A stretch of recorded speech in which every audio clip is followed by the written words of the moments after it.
coaching madeinindonesia.com yang dimana acara ini merupakan kolaborasi antara madeindonesia.com dengan PT Pegadaian. Acara ini bertujuan untuk mengedukasi para pelaku usaha Indonesia tentang brand communication. Berbicara mengenai madeindonesia.com, madeindonesia.com merupakan the first B2B platform e-commerce di Indonesia yang dimana bertujuan untuk membangun ekosistem digital dan juga madeindonesia.com ini tidak hanya mempertemukan buyer dan seller saja, tetapi juga madeindonesia.com ini menyediakan pelayanan logistik dan juga payment gateway. Baik, Bapak dan Ibu sekalian, dalam 2 jam ke depan kita akan sama-sama belajar dan juga sharing informasi terkait brand communication, dan juga secara garis besar, acara ini dibagi menjadi 3 bagian. Bagian pertama, kita akan mendengarkan pemaparan dari para narasumber kita yang luar biasa, ada dari madeindonesia.com, ada dari Pegadaian, dan juga dari pakar komunikasi. Bagian kedua akan diisi oleh para UKM kita, ada 3 UKM yang terpilih, yang nantinya akan memaparkan terkait produk dan bisnisnya, dan juga akan langsung berdiskusi dengan pakar komunikasi kita, Pak Firman. Dan bagian terakhir ada review produk yang akan dilakukan oleh Bapak Firman, yang nantinya itu menjadi input untuk para seller kita, bagaimana sih cara membuat konten promosi yang baik nantinya. Dan juga nanti selanjutnya akan ada sesi pertanyaan, sesi tanya jawab, yang dimana para peserta bebas menanyakan kepada para narasumber kita, dan tentunya nanti akan dipandu oleh moderator kita. Baik, Bapak dan Ibu sekalian, karena waktu terus berjalan, langsung saja kita masuk ke sesi pertama ya, dan juga tentunya dengan narasumber kita yang pertama. Ada dari madeindonesia.com dengan Ibu Mutia Safitri, telah bergabung dengan kami Ibu Mutia. Halo Mbak Mutia. Halo Dewi, apa kabar? Alhamdulillah sehat. Mbak Mutia apa kabar? Alhamdulillah baik. Alhamdulillah baik ya Mbak Mutia. Mbak Mutia, saya izin untuk memperkenalkan Ibu kepada Bapak dan Ibu sekalian ya. Bapak Ibu sekalian, Mbak Mutia adalah senior B2B sales managernya madeindonesia.com. Baik Mbak Mutia, kami telah mengalokasikan waktu sekitar 5 menit kepada Mbak Mutia, saya persilahkan. Oke, baik. Terima kasih Dewi. Assalamualaikum warahmatullahi wabarakatuh. Terima kasih saya ucapkan kepada para peserta yang telah hadir di acara Made in Indonesia Online Coaching pada hari ini. Dan terima kasih juga saya ucapkan kepada para narasumber yang luar biasa dan juga pengisi acara yang hadir pada hari ini. Di sini ada yang sudah hadir, ada Bapak Rudi Kurniawan selaku perwakilan dari PT Pegadaian. Lalu juga ada Bapak Firman Kurniawan, sama-sama Kurniawan ya, selaku pakar komunikasi digital dari Universitas Indonesia dan juga merupakan dosen saya di S2 Komunikasi UI, yang nantinya akan memaparkan materi yang bermanfaat bagi kita semua. Selain itu, saya juga berterima kasih kepada member kami, seller kami, yaitu Laju Kela Coffee, Sanjaya Rempah, dan juga Harisma Home Industry, yang pada acara kali ini akan mereview produk mereka. Acara ini terselenggara atas kolaborasi dari madeindonesia.com dengan PT Pegadaian Persero. Madeindonesia.com selaku platform B2B cross-border e-commerce hadir dengan fitur dan layanan yang dapat membantu para pelaku bisnis di Indonesia untuk mendapatkan akses akan teknologi, akses akan pasar, dan juga akses akan pembiayaan. Melalui fitur-fitur dan layanan seperti payment gateway, logistik, RFQ atau request for quotation, multiple channel language, financing, bahkan sampai ke insurance atau asuransi. Dengan ini, Made Indonesia berharap semuanya bisa menjadikan solusi bagi para pelaku bisnis yang ada di Indonesia dalam rangka menjalankan bisnis mereka secara online. Selain itu, madeindonesia.com juga berusaha untuk memberikan edukasi kepada para member dan pelaku bisnis yang ada di Indonesia, khususnya untuk informasi yang terkait dengan pemasaran, berikut juga dengan perdagangan produk. Salah satu bentuk dari usaha yang kami lakukan adalah dengan mengadakan acara-acara seperti webinar, online coaching, dan juga virtual business meeting. Acara tersebut akan kami agendakan setiap bulan yang berguna untuk memberikan informasi dan mengedukasi para pelaku bisnis yang ada di Indonesia. Dan untuk acara online coaching kali ini, kami mengangkat tema yaitu cerita hebat di balik produk yang hebat. Kami berharap semoga dengan mengikuti acara ini, para peserta juga mendapatkan ilmu yang bermanfaat khususnya terkait dengan brand communication. Kalau boleh mengutip quote dari Oprah Winfrey, yang paling saya suka adalah tidak ada yang namanya keberuntungan. Karena keberuntungan itu sendiri adalah saat di mana persiapan yang baik bertemu dengan peluang atau kesempatan. Dan semoga acara ini bisa menjadi masukan bagi para peserta untuk membuat persiapan yang baik sebelum peluang dan kesempatan itu datang. Baik, sekali lagi saya atas nama medindonesia.com mengucapkan terima kasih atas kehadirannya dan selamat mengikuti acara online coaching ini. Semoga acara ini bisa memberikan manfaat untuk kita semua. Tetap jaga kesehatan rekan-rekan di masa pandemi sekarang ini dan sukses untuk kita semua. Assalamualaikum warahmatullahi wabarakatuh.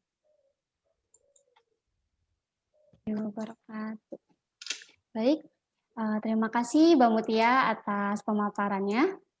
Saya kira walaupun hanya 5 menit sudah cukup jelas ya.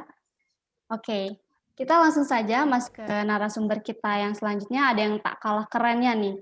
Ada dari PT Pegadaian. Baik, sudah bergabung dengan kami ada Bapak Rudi Kurniawan. Halo Pak Rudi. Halo Mbak, Assalamualaikum warahmatullahi wabarakatuh. Waalaikumsalam warahmatullahi wabarakatuh. Bagaimana Pak Rudi, apa kabar? Alhamdulillah sehat Mbak. Alhamdulillah Mudah-mudahan sehat semuanya selalu. sehat ya. Amin. Alhamdulillah sehat selalu ya Pak. Baik Pak Rudi, sebelum mulai bolehkah saya izin dulu untuk membacakan CV Pak Rudi ya Pak? Silakan Mbak. Baik. Beliau adalah profesional PT Pegadaian dan juga praktisi emas. Beliau juga penulis buku dari Kemilau Investasi Emas dan juga konsultan investasi emas.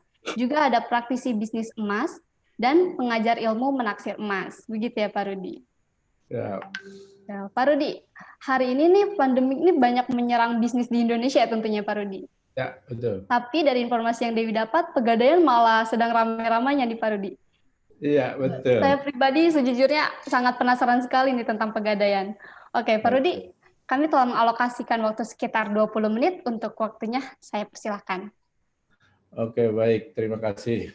Saya langsung bantu screen aja ya, supaya lebih mudah.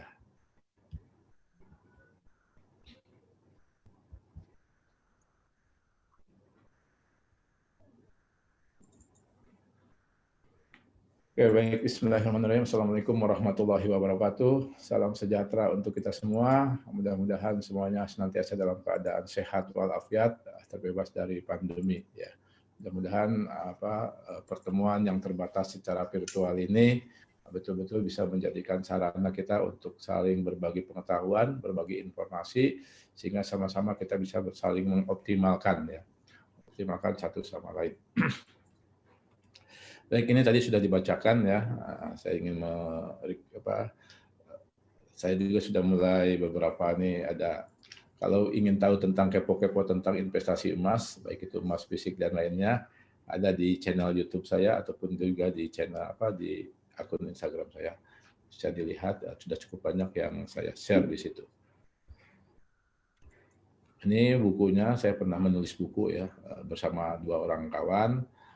Itu tentang investasi emas. Judulnya Kemilau Investasi Emas, Menjaga dan Melejitkan Kesehatan Finansial dengan Emas. Ini tahun 2006 terbitnya. Menceritakan tentang fungsi emas sepanjang sejarah kehidupan manusia. Ya, sedikit sampai kemudian juga kepada sisi investasinya. Baik, ini agenda yang akan saya sampaikan selama 20 menit ini, mudah-mudahan waktunya cukup ya, tentang Pegadaian itu sendiri ya. Karena salah satu maksud dan tujuan Pegadaian gabung bekerja sama Made in Indonesia ini ya salah satunya biar supaya sama-sama bisa berkembang ya. Karena saya yakin seluruh anggota Made in Indonesia juga memerlukan dukungan finansial. Ya, dan tentu Pegadaian akan menjadi salah satu pilihan ya.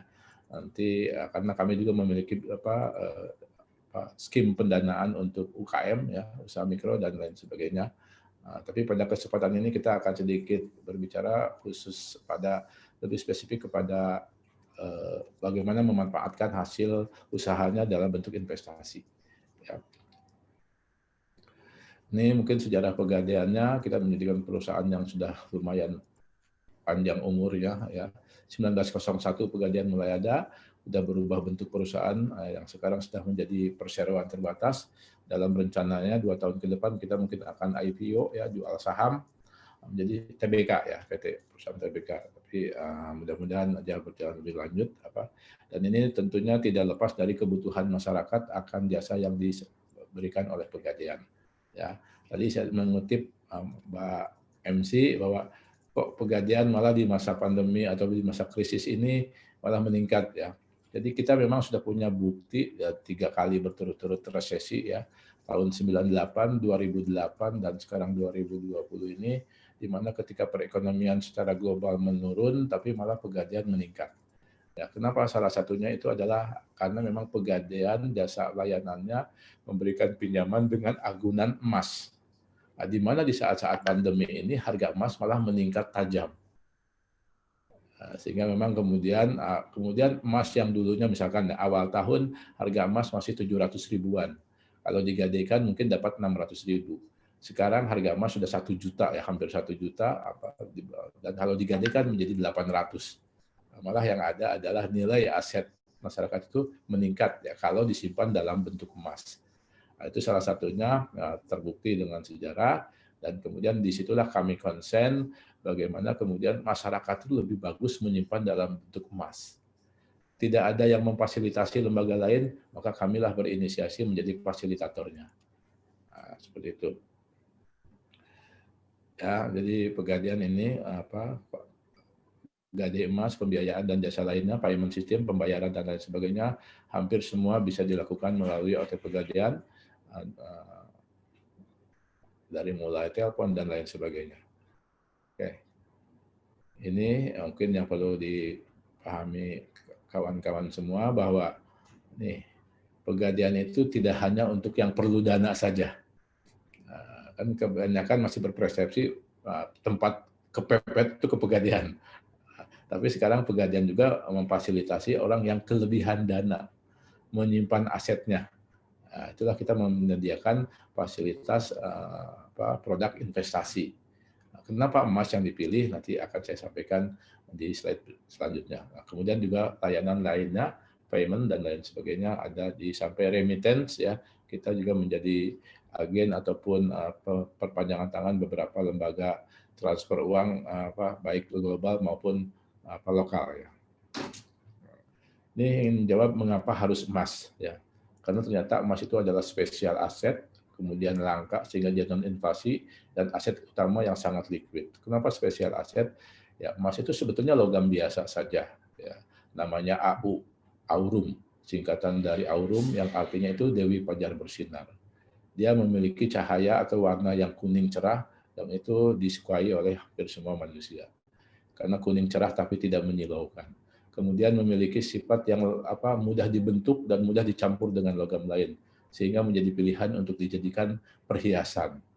Juga salah satu yang sifat logam emas itu adalah biocompatible. Apabila bersentuhan dengan kulit atau ditanamkan di dalam tubuh manusia, dia tidak mendapat perlawanan ataupun menjadikan infeksi. Jadi memang sementara logam lain kalau dipakai jadi perhiasan bisa alergi malah ke kulit dan lain sebagainya. Maka kenapa hanya ada gigi palsu itu hanya terbuat dari emas. Karena memang emas itu, ya, biocompatible, tidak menimbulkan infeksi. Bahkan sekarang muncul teknologi banyak alat-alat perlengkapan kesehatan yang harus terbuat dari emas atau minimal dilapisi emas untuk ditanamkan di dalam tubuh manusia. Karena sekarang sudah makin banyak teknologi kedokteran yang misalkan memerlukan alat-alat tambahan. Ya, langka dan non-invasi sampai sekarang tidak ada yang bisa memproduksi emas, membuat emas ataupun lain sebagainya, sehingga kondisi supply-nya ataupun kondisi keberadaannya selalu terbatas. Ya. Betul, ya, salah satu kebutuhan emas terbesar itu untuk perhiasan, dan emas tidak pernah ada yang mengkonsumsi. Sebetulnya sampai saat ini tidak ada emas yang hilang untuk dikonsumsi. Tetapi setiap saat kondisinya selalu scarce, selalu langka. Nah, ini yang menyebabkan emas itu kemudian harganya cenderung terus meningkat karena kebutuhan terus meningkat sementara hasil pertambangan tidak meningkat tajam.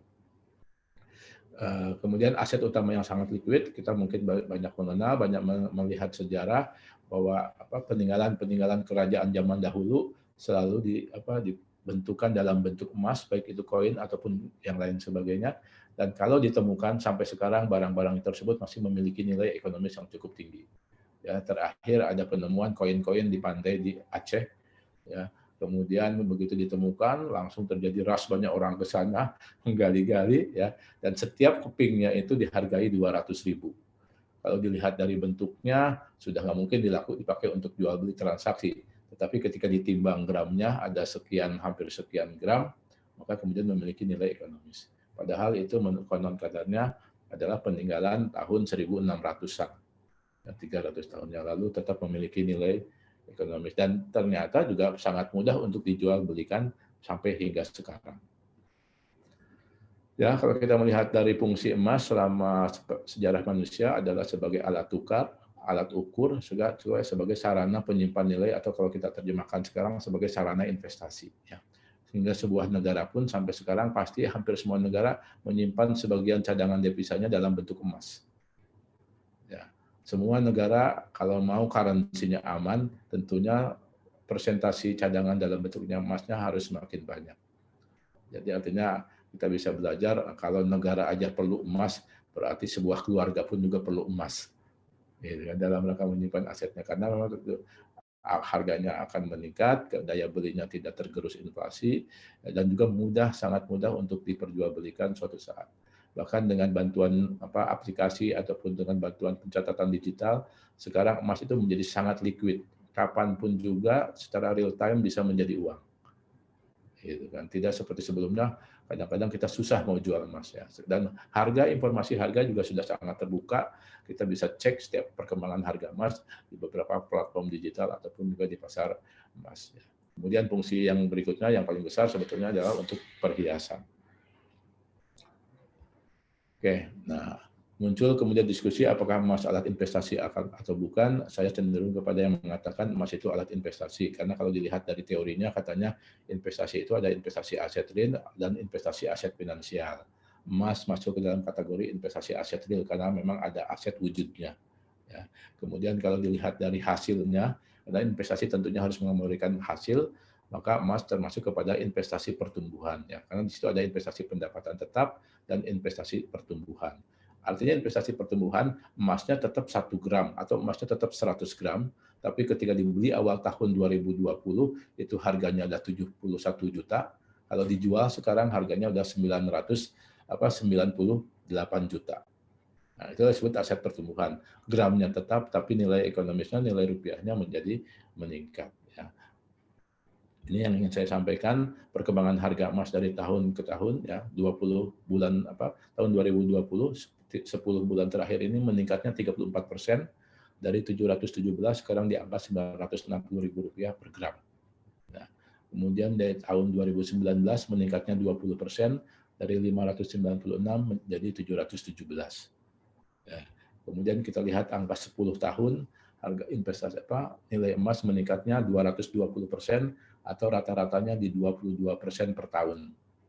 Nah, dari angka 328 ke angka 710. Ini yang disebut dengan aset pertumbuhan.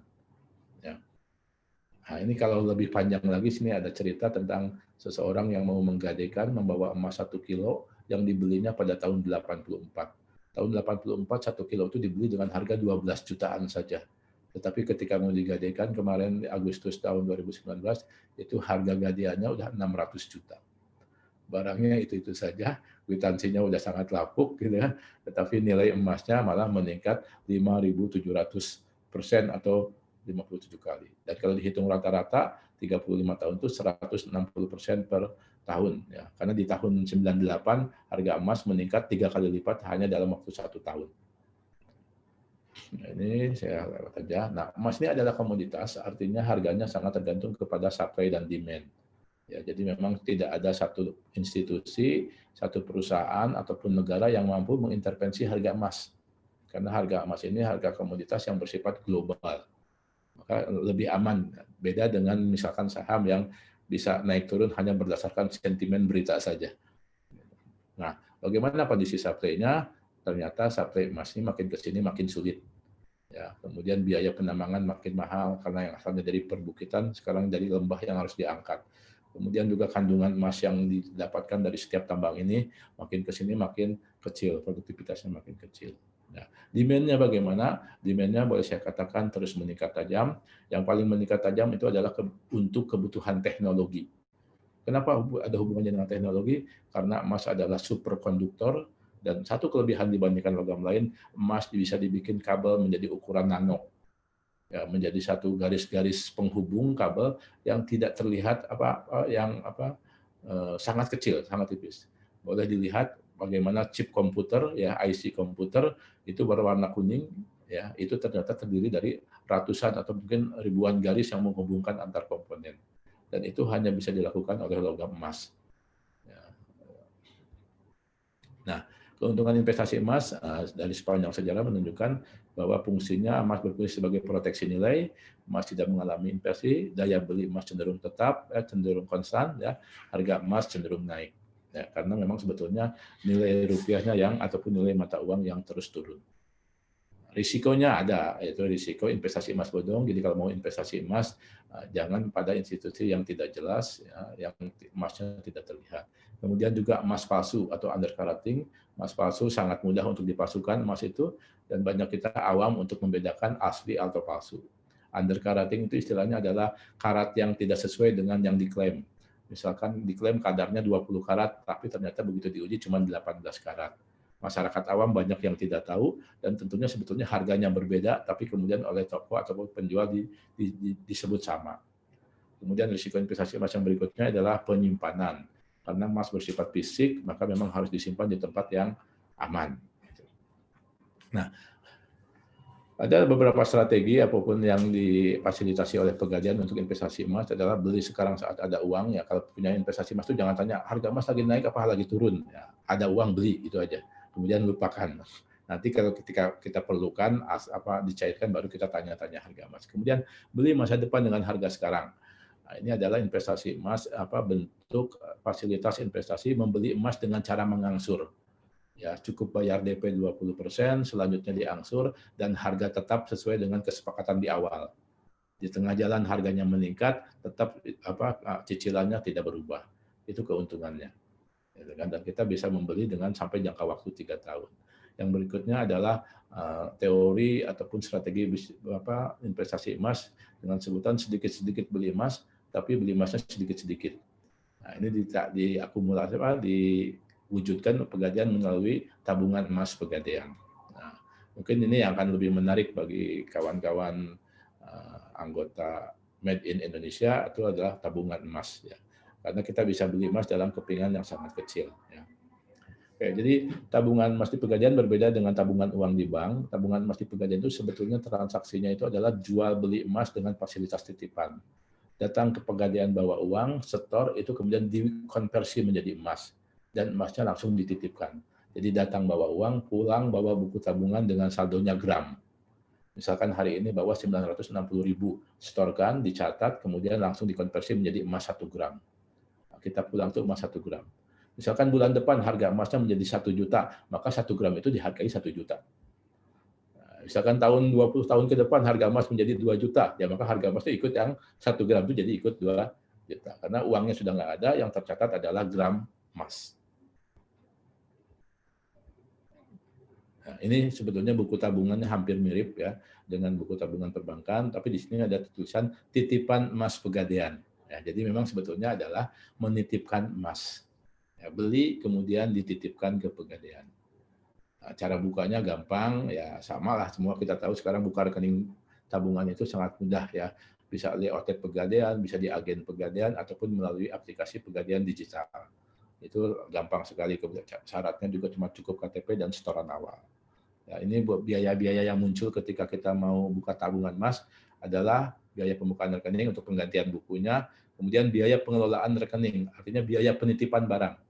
Nah, berbeda dengan tabungan uang yang ada bunganya, tabungan emas itu kena biaya titipan barang, karena emasnya dititipkan ke Pegadaian.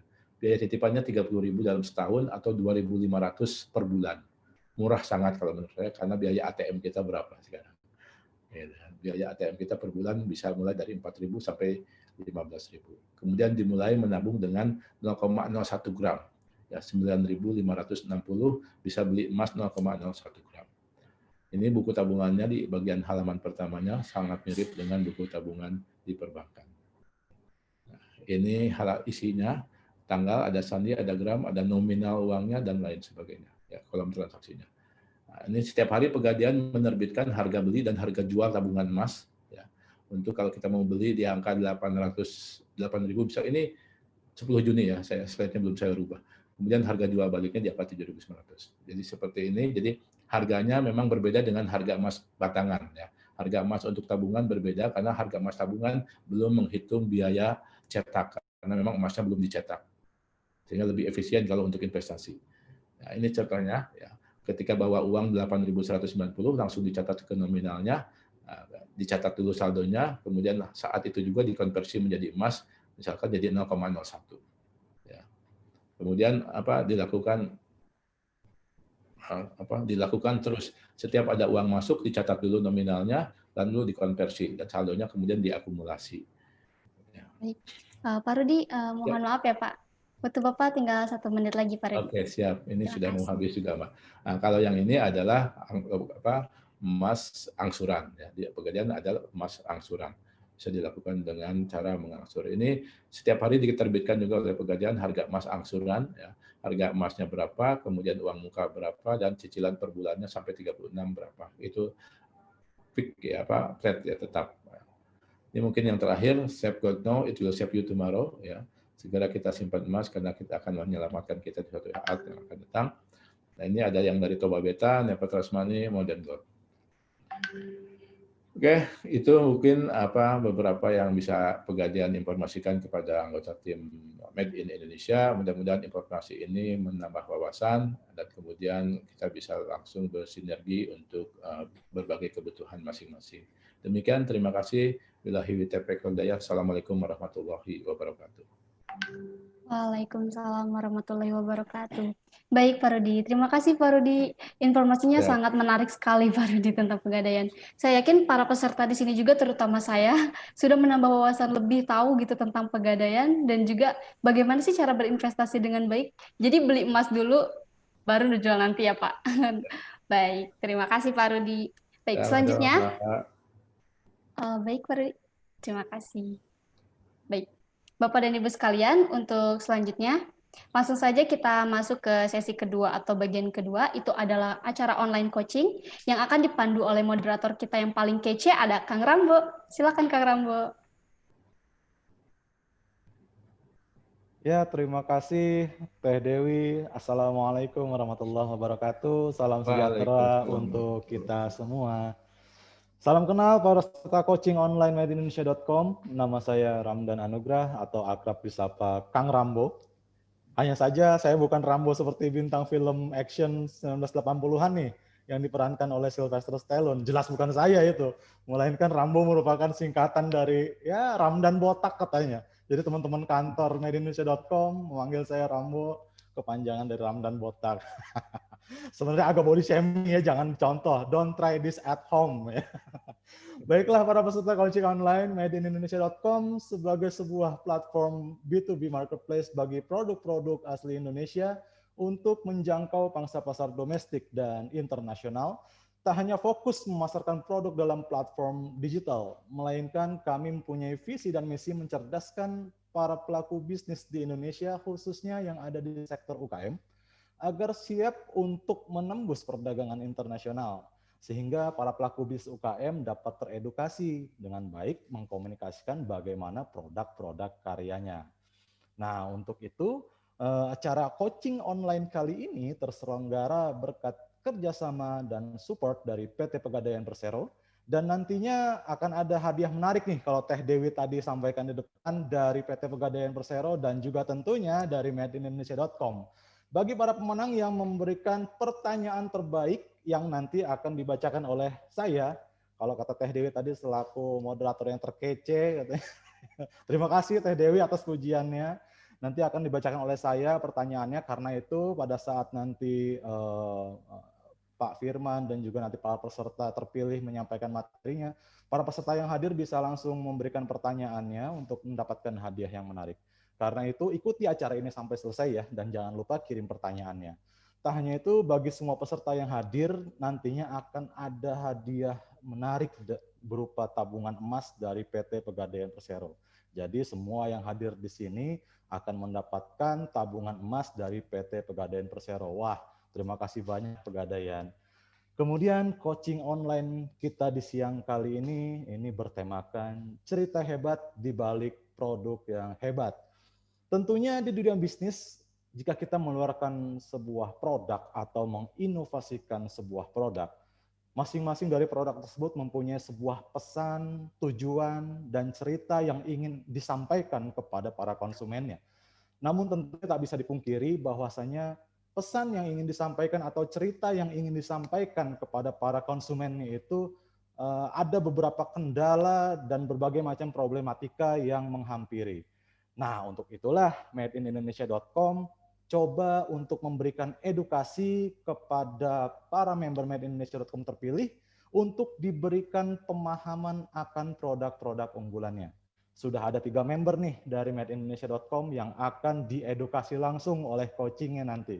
Ada dari Lajukela Coffee untuk produk biji kopi, kemudian ada Sanjaya Rempah untuk produk minuman jahe wedang jahe, dan juga ada Harisma Home Industry untuk produk sirup Markisa. Dan yang akan mengcoachingnya sudah ada pakar komunikasi digital tentunya nih. Saya mohon izin nih untuk membacakan CV beliau terlebih dahulu. Karena ada pepatah mengatakan tak kenal maka tak sayang gitu kan. Nah, beliau adalah Bapak Dr. Insinyur Firman Kurniawan MSI. Beliau mengenyam pendidikan S1-nya di Institut Pertanian Bogor atau IPB, kemudian melanjutkan gelar magisternya di Universitas Indonesia pada konsentrasi manajemen komunikasi, dan meraih gelar doktor S3-nya di Universitas Indonesia pada Departemen Ilmu Filsafat. Beliau juga merupakan founder dari Rumah Komunikasi. Dan tak hanya itu, pada aplikasi praktis, Pak Firman ini merupakan kolumnis juga loh, dan juga kolumnis tetap di kolom analisis Sindo Magazine dari tahun 2018. Artinya beliau sangat aktif menulis sekali. Dan juga beliau sering menjadi narasumber untuk bahasan budaya dan komunikasi digital di berbagai televisi nasional, maupun tentunya saat ini beliau disibukkan juga sebagai konsultan dan trainer komunikasi dan komunikasi digital di berbagai institusi pemerintah maupun swasta. Nah, sebelum itu izinkan saya membacakan sebuah pantun terlebih dahulu nih. Pergi ke pasar sambil berlari, sampai di pasar baju kotor karena kehujanan. Bukan saya yang akan memberikan materi, tapi Bapak Dr. Firman Kurniawan.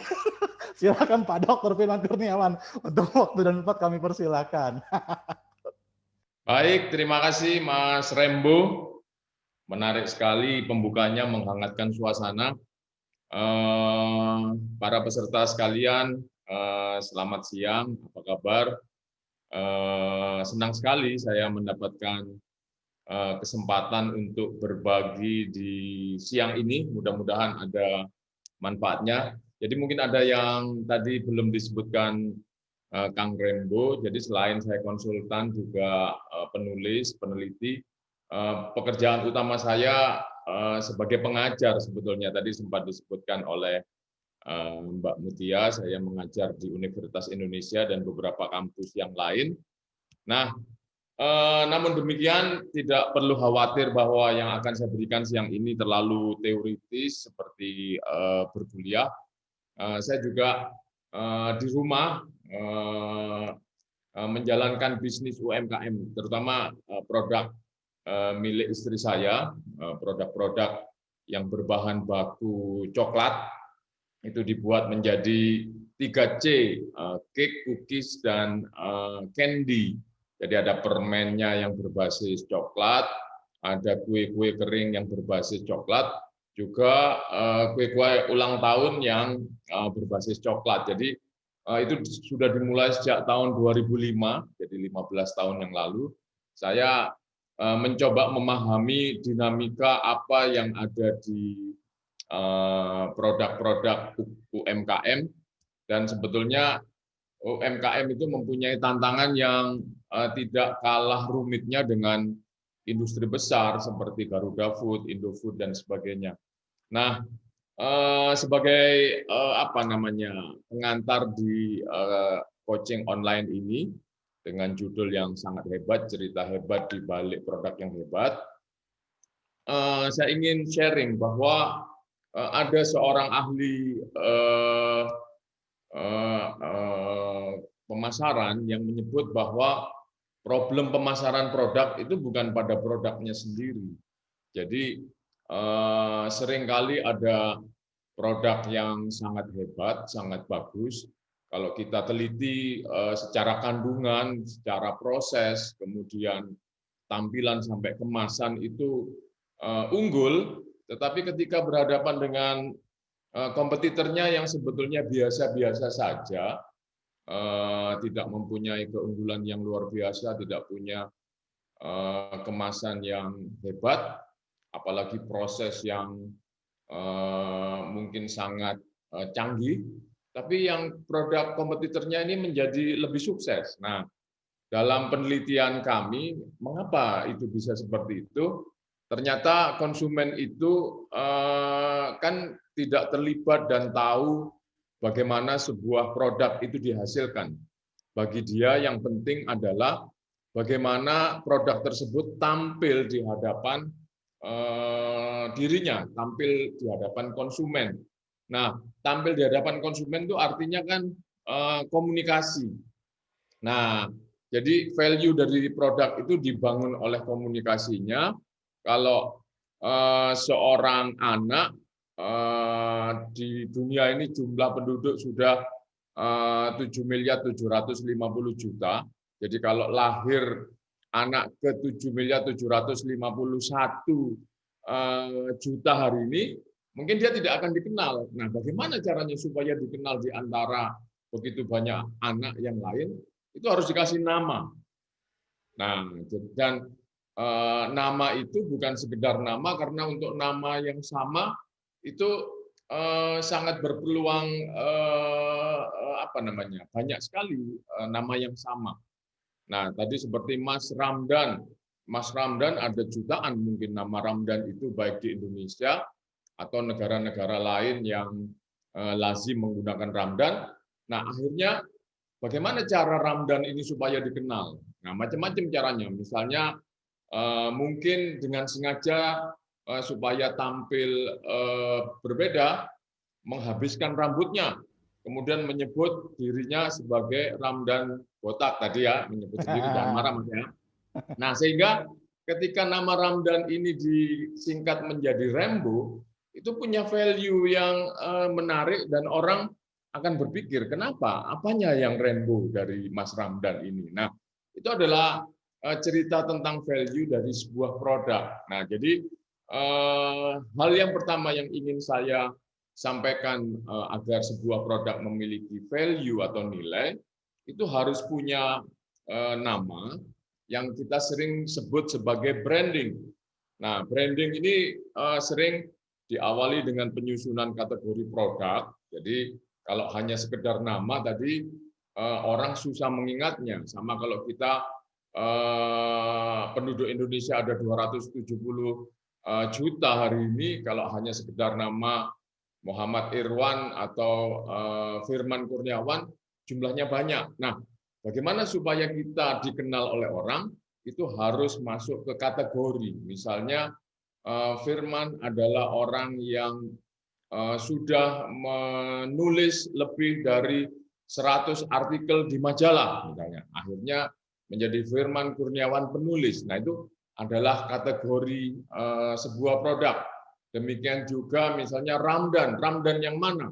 Ramdan yang Rembo. Nah, itu adalah sebuah upaya untuk mengkategorisasi produk.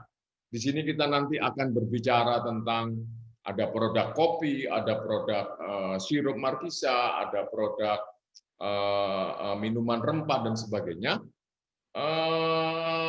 mungkin itu sudah sebuah step atau sebuah langkah yang lebih lanjut dari sekedar minuman. Minuman masuk ke kategori menjadi minuman penyegar, minuman kesehatan, ada juga minuman pergaulan misalnya.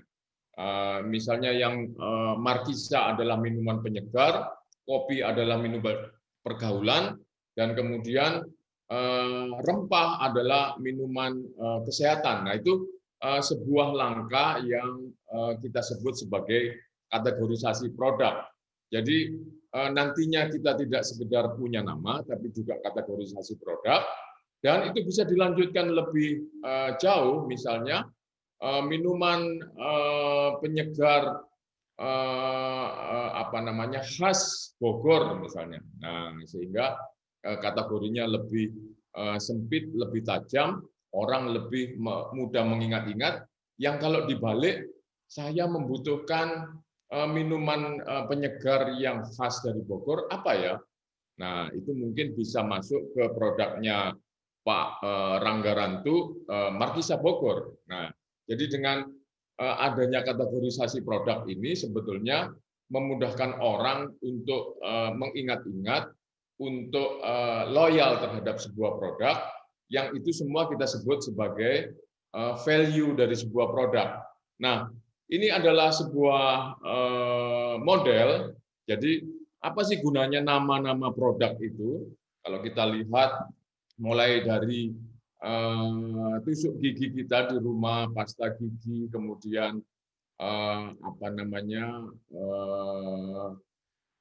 pencepret, isinya jepretan atau staples, itu semua ada mereknya tanpa kita sadari. Nah, kenapa mereka harus ada brandnya? Karena sebetulnya kalau kita ikut cara berpikirnya, ini menurut buku Perilaku Konsumen, orang itu merunut ketika akan memilih dari brand yang tidak dikenal dan brand yang dikenal. Kemudian dari brand yang dikenal itu bisa brand yang ditemukan tanpa sengaja, brand yang ditemukan setelah dicari sungguh-sungguh. Jadi ketika misalnya tadi kita ingin membeli minuman penyegar asli Bogor, apa ya? Nah, itu bisa kita menemukan mereknya misalnya Markisa Bulat misalnya, itu hasil dari ditemukan tidak sengaja. Kita misalnya membeli sebungkus kacang, kemudian bungkusnya pakai kertas koran, di kertas korannya tersebut kemudian ada kebetulan Markisa Bulat, sirup yang dihasilkan dari Bogor, misalnya seperti itu. Akhirnya orang akan kenal. Dia masuk menjadi dari produk yang tidak dikenal menjadi brand yang dikenal. Kemudian bisa juga kita mencarinya dengan sungguh-sungguh, menghadiri pameran, menghadiri atau masuk ke internet, kita melakukan googling, cari apa ya produk khas dari Bogor yang menyegarkan, kemudian muncul Markisa Bogor. Nah, jadi dari brand yang tidak dikenal, ini lewat proses yang tidak ditemukan tanpa sengaja dan proses untuk menemukan secara sengaja, itu akan muncul brand tertentu. Nah, kemudian bisa juga brand yang sudah dikenal karena kita misalnya dari kecil menggunakan pasta gigi, mereknya Pepsodent, dari orang tua kita, mungkin dari kakek nenek kita sudah pakai Pepsodent, bapak dan ibu kita pakai Pepsodent, kemudian ketika kita berumah tangga sendiri sudah pakai Pepsodent, akhirnya anak-anak kita pun kenal yang namanya pasta gigi adalah Pepsodent, misalnya seperti itu. Nah, jadi yang seperti ini adalah brand yang dibangkitkan dari ingatan. Nah, yang menjadi problem adalah kadang-kadang brand yang sudah dikenal ini, ada brand yang tidak bisa dipanggil karena mungkin namanya terlalu sulit, atau jarang dipakai, atau memang tidak menarik untuk diingat-ingat. Nah, di dalam cara berpikir kita, di otak kita, akhirnya brand mana yang akhirnya bisa kita pilih, itu adalah salah satu di antara 3 kemungkinan ini. Itu yang disebut sebagai set pertimbangan yang berisi pilihan alternatif brand. Jadi kalau misalnya hari ini sangat panas, kita ingin minum sesuatu untuk menghilangkan dahaga di brand yang tanpa ditemukan dengan sengaja, nggak sengaja ditemukan, kita dapat merek AW misalnya. Kemudian brand yang telah dicari dengan sungguh-sungguh muncul Coca-Cola. Kemudian brand yang diingatkan dari ingatan kita yang lama muncul Sprite. Kemudian brand yang tidak berhasil kita ingat-ingat itu sebetulnya ada Fanta. Kita tidak ingat Fanta, pernah kenal yang namanya Fanta. Nah, mana produk yang akan kita putuskan akhirnya untuk kita beli? Itu kalau tidak AW, Coca-Cola, Sprite, yang Fantanya pasti tidak akan dibeli. Nah, itu yang disebut dari 3 minuman tersebut adalah set pertimbangan berisi alternatif pilihan brand. Nah, di sini kemudian kita lihat bahwa brand itu pada awalnya menduduki fungsi sebagai brand yang dikenal, namun konsumen tidak mampu merecall, maka brand tidak bisa dipanggil. Hal tersebut karena brand tidak kuat dikomunikasikan. Jadi kata kuncinya adalah komunikasi yang terus-menerus. Tapi sebaliknya, brand yang ada pada posisi yang tidak dikenal, namun komunikasinya terus-menerus, maka walaupun tidak dikenal, akhirnya akan melekat di dalam pikiran konsumen. Nah, sehingga kalau kita lihat, komunikasi pemasaran itu bekerja tahap satunya adalah mengantarkan produk pada posisi yang dipertimbangkan oleh calon konsumen. Yang kedua, agar konsumen memiliki alasan untuk mengapa saya harus memilih itu. Jadi kalau kembali tadi ke AW, Coca-Cola, dan Sprite, di antara minuman-minuman kaleng, dan kemudian ada Fanta di sini, tapi Fantanya tidak berhasil dipanggil, maka komunikasi berhasil mengantarkan 3 macam minuman kaleng untuk menjadi calon yang akan dipilih konsumen. Nah, bagaimana agar konsumen benar-benar akhirnya memilih AW? Maka komunikasi tahap kedua lah yang menentukan, misalnya daya tarik dari iklannya, misalnya cerita dari komunikasi produknya yang dikemas sangat menarik dan sebagainya. Akhirnya di tahap kedua, di antara 3 kemungkinan pilihan, AW lah yang dipilih oleh konsumen. Jadi itu kira-kira cara bekerjanya brand yang bukan sekedar nama, tapi membawa daya tarik atau cerita hebat yang kemudian dipertimbangkan oleh konsumen untuk dipilih. Nah, ketika kita banyak di antara Bapak dan Ibu mungkin baru memulai usaha atau mungkin masih memiliki peluang mengubah nama dari brand yang produk Bapak dan Ibu jual lewat UMKM, sebaiknya nama brand tersebut memiliki asosiasi dengan produk. Jadi kalau di Indonesia misalnya kenapa Aqua itu menjadi nomor 1 di Indonesia, itu karena dalam bahasa apapun yang namanya Aqua itu kalau kita terjemahkan ya menjadi air. Nah, kalau tinggal ditambahkan menjadi air minum, itu juga tidak ada masalah. Air minum dalam kemasan juga tidak ada masalah, sehingga nama Aqua itu sangat kuat.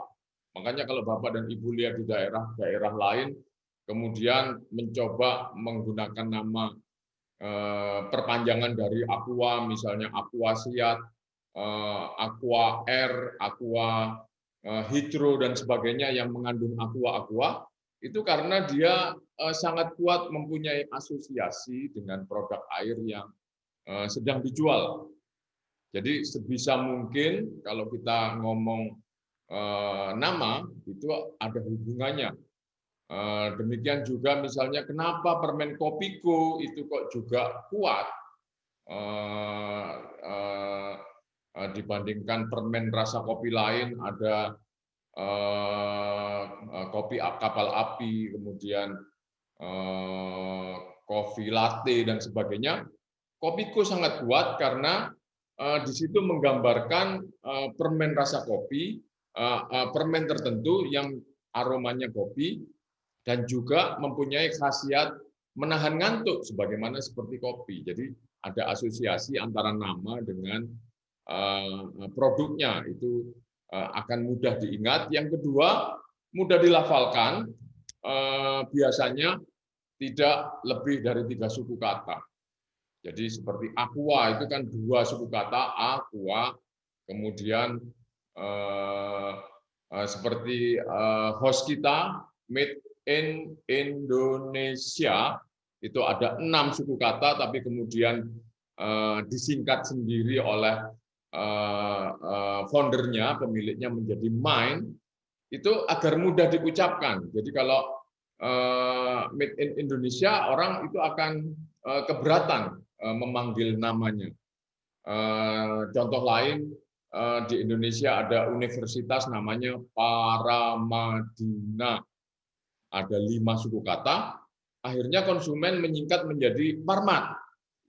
Nah, kadang-kadang penyingkatan yang dilakukan oleh konsumen itu menjadikan namanya menjadi nggak bagus.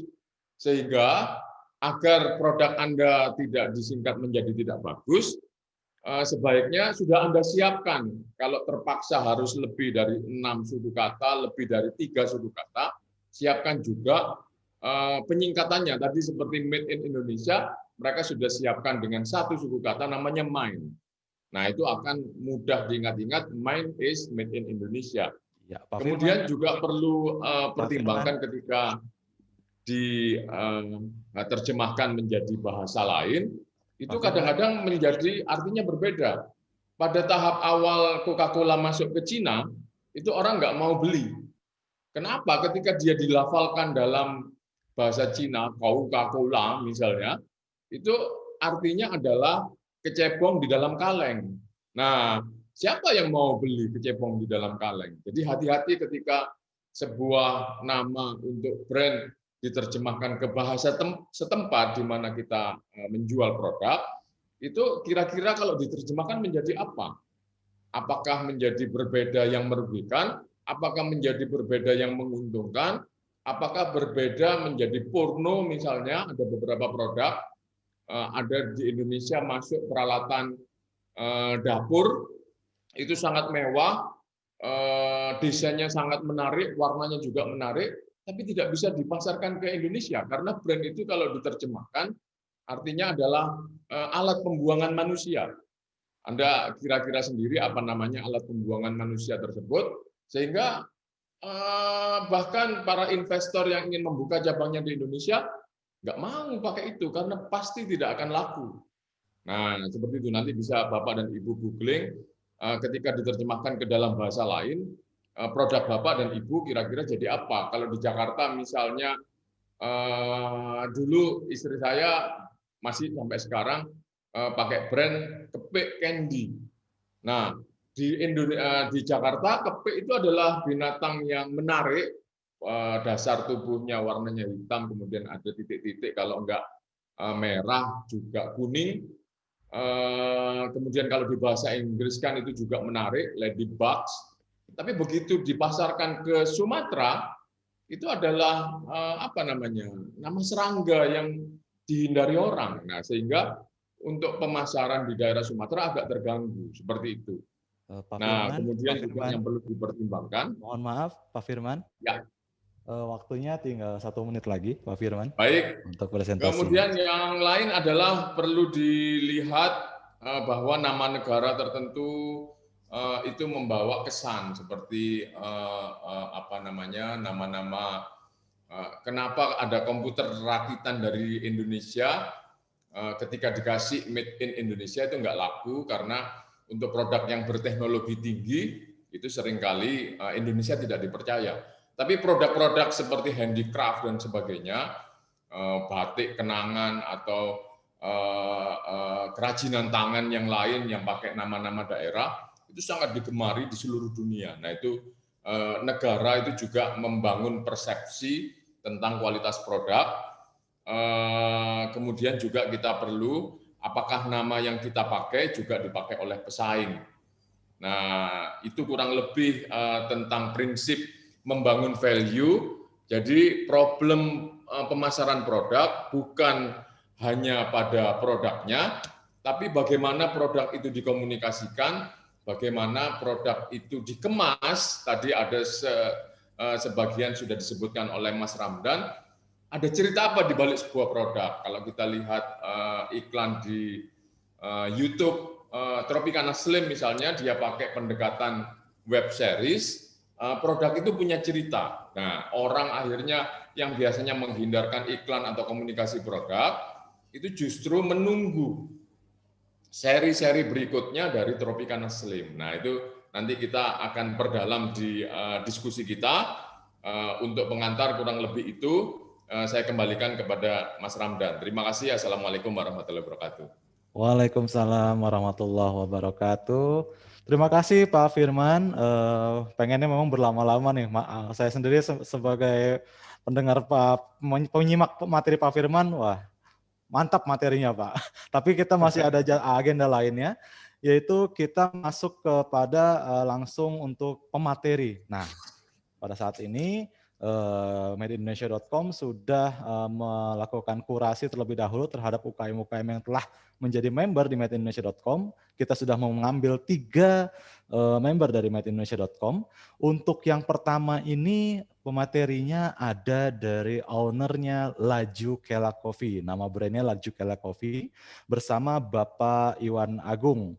Nah, Laju Kela Coffee ini menarik nih Pak Firman. Pada saat kita melakukan bisnis matching di bulan yang lalu dengan Kairo Mesir, wah Pak Iwan kebanjiran order dari saudagar-saudagar Mesir. Ngomongnya juga lancar pakai bahasa Arab ya Pak Iwan ya. Baik, silakan langsung waktu dan tempat kami persilakan Pak Iwan untuk mempresentasikan produknya yang nanti akan langsung berlanjut kepada pemateri kedua dan ketiga dan nanti di akhir kepada Pak Firman untuk memberikan coachingnya. Dan kepada para peserta untuk ayo memberikan pertanyaan nanti akan saya bacakan untuk Pak Firman dan juga untuk Pak Rudi. Nanti penanya terbaik akan mendapatkan hadiah menarik dari PT Pegadaian dan juga madeindonesia.com. Silakan Pak Iwan. Oke, baik. Terima kasih Pak Ramdan. Assalamualaikum warahmatullahi wabarakatuh. Selamat siang untuk semuanya. Perkenalkan, nama saya Iwan Agung Saputra dari Laju Kela Coffee, Pekanbaru. Mohon slide-nya Pak. Oke, terima kasih. Ini adalah nama kami.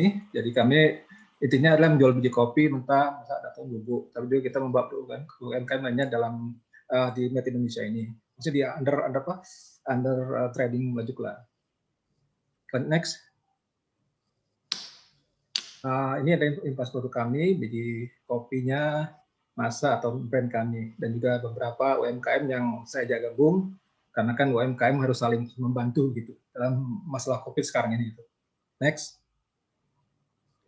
Kemudian produk kami yaitu kopi kami adalah kopi 100% asli dari Indonesia. Tapi soal ini yang baru ini saya membawa produk kopi dari Riau yaitu kopi Librika Riau Meranti Hani. Jadi insya Allah kami kualitas baik dan mudah-mudahan udah banyak yang minat sama kami. Next. Tapi permasalahan yang kami hadapi sekarang ini ya mungkin ke Pak Firman mungkin ya inilah kita hadapi yaitu efek COVID yang cukup banyak pengaruh pada hasil kami juga saingan juga banyak. Kalau kopi kan sudah mulai banyak yang punya usaha di kopi gitu. Next. Adapun yang saya gunakan untuk promosi konten kami adalah ya Facebook, fix di Facebook, Instagram, Blogger dan lainnya seperti Anda lihat sini. Dan satu lagi saya waktu itu ikut Made Indonesia macam webinar, terus saya tertarik dan saya hubungi Pak Ramdan untuk ikut di madeindonesia.com sebagai member. Dan juga setelah Bapak lihat saya menggunakan penjaga piping blogspot untuk usaha saya juga. Tapi sebelumnya ini udah sekitar 10 tahun sih blog saya ini yang penjaga blogspot ini. Juga saya engineer juga, tapi ya sambil usaha juga untuk hari tua gitu. Seperti Pak Ramdan bilang tadi sedikit cerita yang mengenai yang ikut B2B yang diajak madeindonesia.com. Kita waktu itu saya berhubungan dengan dua buyer dari Mesir, ya kita speak English dikit lah. digital icon lah gitu. Terus kemudian ada translator dari sana. Jadi kita memasarkan produk kopi dari Indonesia. Kebanyakan mereka mengambil kopi robusta. Jadi main tontonan gitu. Jadi alhamdulillah dibantu sama Made in Indonesia, mudah-mudahan bisa sterilisasi kalau memang bisa gitu kan. Karena saya sendiri sebagai UMKM tidak bisa menyediakan pertontonan gitu kalau diminta mereka gitu. Ya, saya rasa itu dari saya. Ya. Tapi ya saran saya buat teman-teman yang mungkin di sini, ya masalah kita gunakan yang media sosial seperti ini di masa kondisi kayak ini, COVID-19 ini, di mana mungkin untuk offline agak susah kita berjualan gitu. Terima kasih dari saya, terima kasih. Assalamualaikum warahmatullahi wabarakatuh, selamat siang. Waalaikumsalam warahmatullahi wabarakatuh. Terima kasih Pak Iwan atas paparannya. Mohon untuk tunggu dulu terlebih dahulu. Kita lanjut ke pemateri kedua. Di sini sudah ada dari brand Sanjaya Rempah bersama Bapak Nasori Abdul Ghani. Dari Sanjaya Rempah bersama Bapak Nasori Abdul Ghani. Ini produknya Pak Firman. Kalau tadi Pak Iwan itu kopi, kalau Pak Nasroni Abdul Ghani ini ialah wedang jahe atau rempah, minuman rempah jahe hangat ya. Apakah nanti presentasinya akan menghangatkan suasana webinar kali ini? Dipersilakan kepada Bapak Nasroni Abdul Ghani untuk menyampaikan materinya. Waktu dan tempat dipersilakan.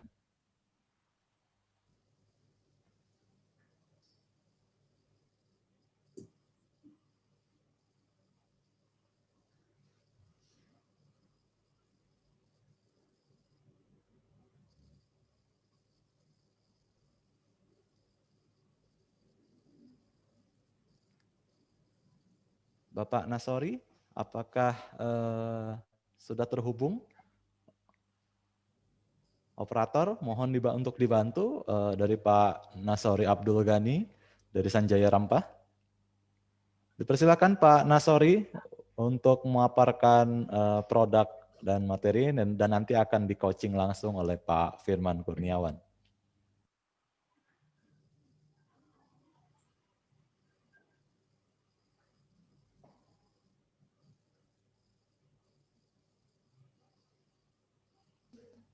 Sepertinya ada kendala teknis dari Sanjaya Rempah ya, ada hubungan terkesal koneksinya agak terbata-bata. Untuk itu kita majukan dulu untuk pemateri ketiga dari Harisma Home Industry, di mana di sini untuk produk Harisma Home Industry ini sirupnya sirup markisa nih Pak Firman. Bersama Harisma Home Industry sudah ada, wah namanya Mas Rangga. Mas Rangga nih kayaknya pacarnya Mbak Cinta nih kayaknya. Ada apa dengan cinta dong? Baik, Mas Rangga silakan untuk mempresentasikan produknya. Apakah sirup markisanya ini akan semanis pemeran cinta di Ada Apa Dengan Cinta? Silakan Mas Rangga.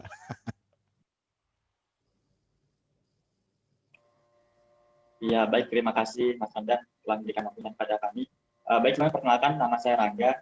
Saya dari Harisma Home Industry, brand kami yaitu sirup Bogor. Dan kami memiliki produk yaitu Markisa Bogor. Mungkin setelah ini saya akan mengenalkan sedikit tentang profil UKM kami dan produk kami. Boleh mungkin dikeluarkan slide-nya. Ya, baik. Jadi pertama saya mau memaparkan sedikit tentang Harisma Home Industry. Harisma Home Industry sendiri berdiri sejak 2018, yaitu bergerak di bidang pengolahan hasil pertanian.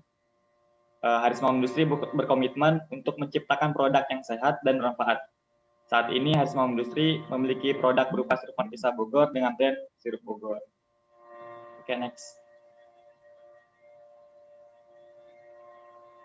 Ya, ini produk kami, yaitu sirup Markisa Bogor dengan brand sirup Bogor. Jadi sirup Markisa Bogor sendiri ini merupakan minuman sehat, di mana kami berkomitmen untuk tidak menggunakan bahan kimia tambahan apapun, yaitu tidak menggunakan pengawet, pemanis, ataupun pewarna. Untuk ukurannya sendiri ini merupakan kemasan botol plastik dengan ukuran 250 ml. Biasanya kami memasarkan di media sosial dan juga reseller kami. Oke, next.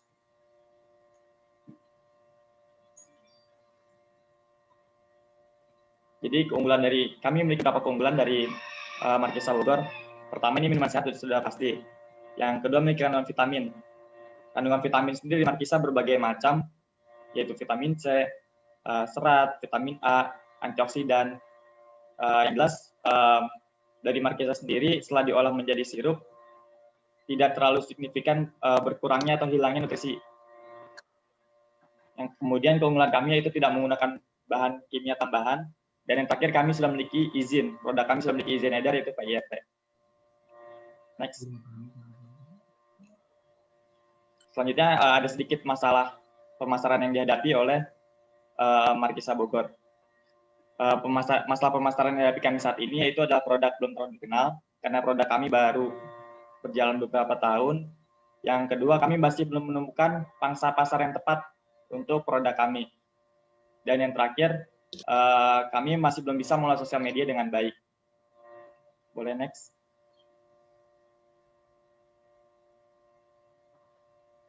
Ini sosial media atau media promosi yang kami gunakan. Kami saat ini lebih optimal di offline, yaitu dengan reseller kami. Selanjutnya kami juga lebih sering menggunakan WhatsApp, dari grup ke grup, dari iklan di WhatsApp segala macam. Selain itu kami juga punya sosial media di Instagram dan Facebook. Dengan di Instagram ada @bogor, di Facebook kami punya page Markisa Bogor. Tapi untuk sosial media di Instagram dan Facebook sendiri masih belum terlalu optimal pangsa pasar kami. Kami tetap lebih saat ini lebih banyak dari offline dan WhatsApp. Oke, mungkin boleh di close buat cukup sekian dulu.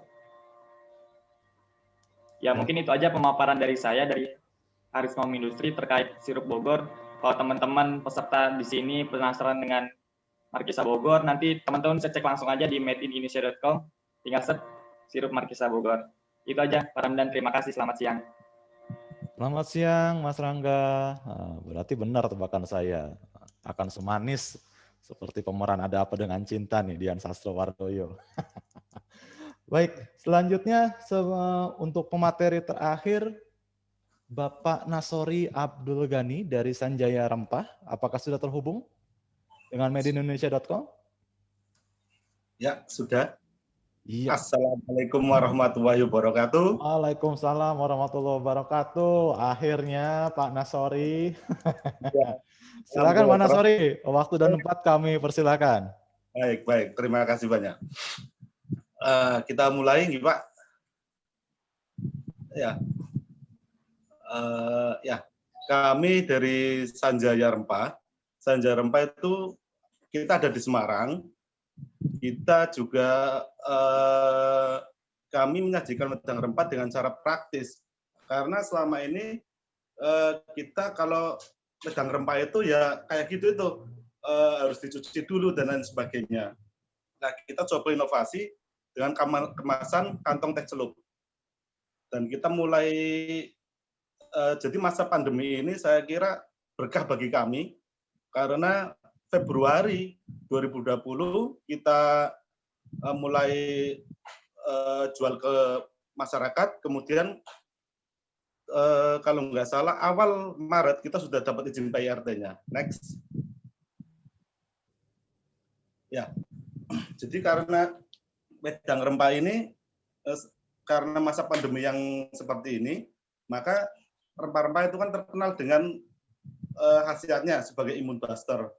Kita 100% alami, kita 9 bahan rempah, kita jadikan satu, kita bikin komposisinya sebaik mungkin sehingga tidak menonjolkan salah satu bahannya.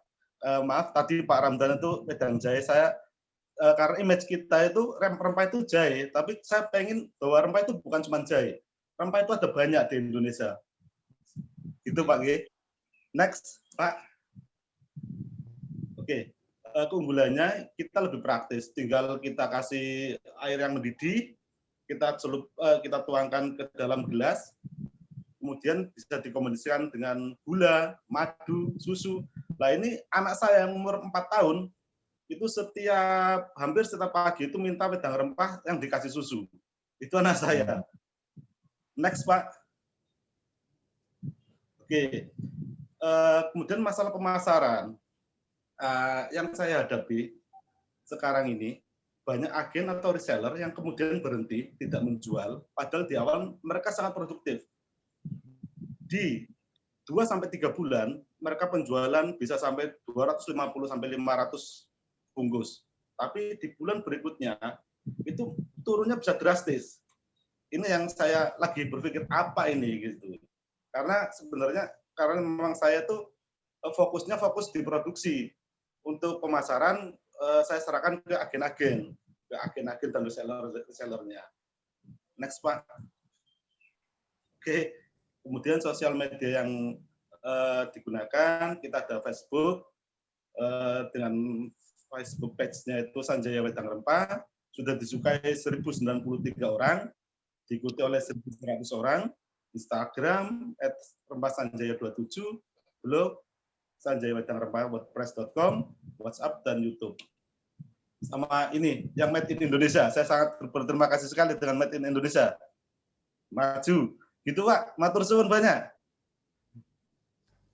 Terima kasih Pak Nasori Abdul Ghani atas paparannya. Seperti tadi saya bilang di awal, tentunya masing-masing brand dan produk yang telah memberikan materi ini mempunyai cerita yang berbeda dalam menyampaikan inovasi produknya kepada segmentasi konsumen-konsumennya. Nah, tentunya bagaimana dari kacamata coachingnya? Nah, untuk itu Pak Firman, mohon diberikan semacam insight-insight untuk memajukan UKM-UKM kami yang ada di Indonesia. Ini ada dari member-member kami, dari Lejukala Coffee, Sanjaya Rempah, dan juga Harisma Home Industry. Butuh insight-insight yang istilahnya bisa mendorong dan menginovasikan produk-produknya lebih mutakhir lagi. Silakan Pak Firman. Ya, baik. Terima kasih Mas Ramdan. Saya menyampaikan selamat Pak Iwan, Pak Rangga, dan Pak Nasori. Bapak merupakan bagian dari pelaku usaha di Indonesia yang turut membuat roda perekonomian Indonesia bergerak. Jadi UMKM ini ternyata di seluruh dunia ini juga merupakan penggerak ekonomi, dan itu perannya sangat diakui ketika pandemi COVID-19. Mereka sangat berperan. Nah, untuk memelihara kesinambungan usaha, saya ingin berkontribusi dari 3 yang tadi ditampilkan itu sebetulnya memang produk-produk unggulan Indonesia, khas Indonesia, kopi, rempah, markisa di Indonesia. Mungkin yang unggul ada di Brastagi di Sumatera Utara, kemudian di Makassar, Sulawesi Selatan, dan agak terdengar juga dari Bali, dan ini dari Bogor, merupakan wilayah yang cukup baru, sehingga kalau menurut saya mungkin dari ketiga-tiganya ini perlu menyampaikan keunggulan. Maksud saya adalah misalnya tadi sirup markisa perlu disampaikan di dalam komunikasinya, mengapa kita memilih markisanya Harisan, sementara di pasaran ada markisa dari Cap Pinang misalnya, kemudian ada markisa dari Sulawesi Selatan yang mudah didapatkan di supermarket. Nah, mungkin Pak Rangga perlu menunjukkan di dalam komunikasinya alasan atau keunggulan apa yang berbeda dibanding markisa yang sudah ada. Demikian juga Pak Iwan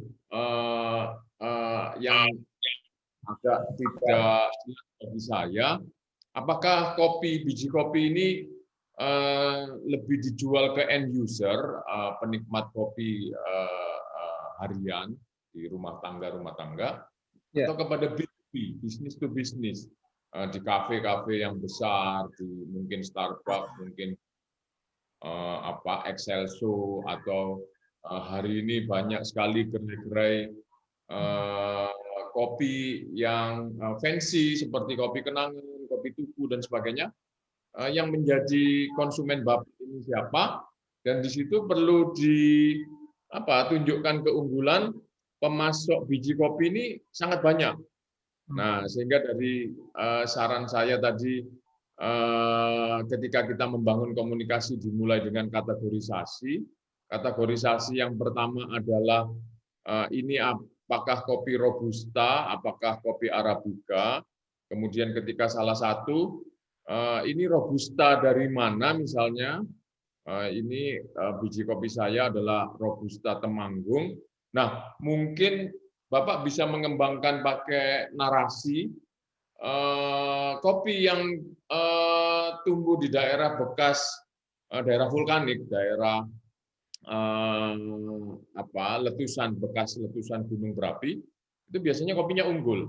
Jadi kita kenal kopi Bali di daerah bekas vulkanik Gunung Agung, kemudian kopi Temanggung, daerah bekas vulkanik Gunung Merapi, kemudian di daerah Argopuro Jember, itu juga kopinya unggul. Nah, kopi Bapak mungkin perlu ditonjolkan narasinya, ini diambil dari daerah mana, kemudian juga perlu diceritakan. Itu tadi, para penikmat kopi itu sudah tahu ketika kopi itu tumbuh di daerah bekas vulkanik, itu biasanya unggul. Nah, itu mungkin perlu dimasukkan di dalam narasi, di dalam cerita, sehingga baik konsumen yang B2B maupun B2C, itu, oh saya ingin mencoba keeksotikan dari kopi yang Bapak miliki. Nah, kebetulan namanya adalah La Juquela Cafe. Nah, itu perlu disampaikan. Kemudian Sanjaya Rempah itu di Indonesia, terutama di daerah Jawa Tengah, memang mempunyai kebiasaan orang-orangnya untuk entah di pagi hari atau sore hari menikmati minuman rempah, jahe, kayu secang, kemudian atau yang kita sering sebut wedang uwuh dan sebagainya. Akhirnya di Indonesia itu kan banyak minuman yang diseduh sendiri, disiapin sendiri, maupun yang instan untuk dinikmati tadi di pagi hari atau sore hari. Artinya saingan Bapak ini banyak. Nah, apa kemudian alasan dari konsumen sehingga mereka harus memilih wedang rempah dari Sanjaya Rempah? Nah, itu perlu ditunjukkan.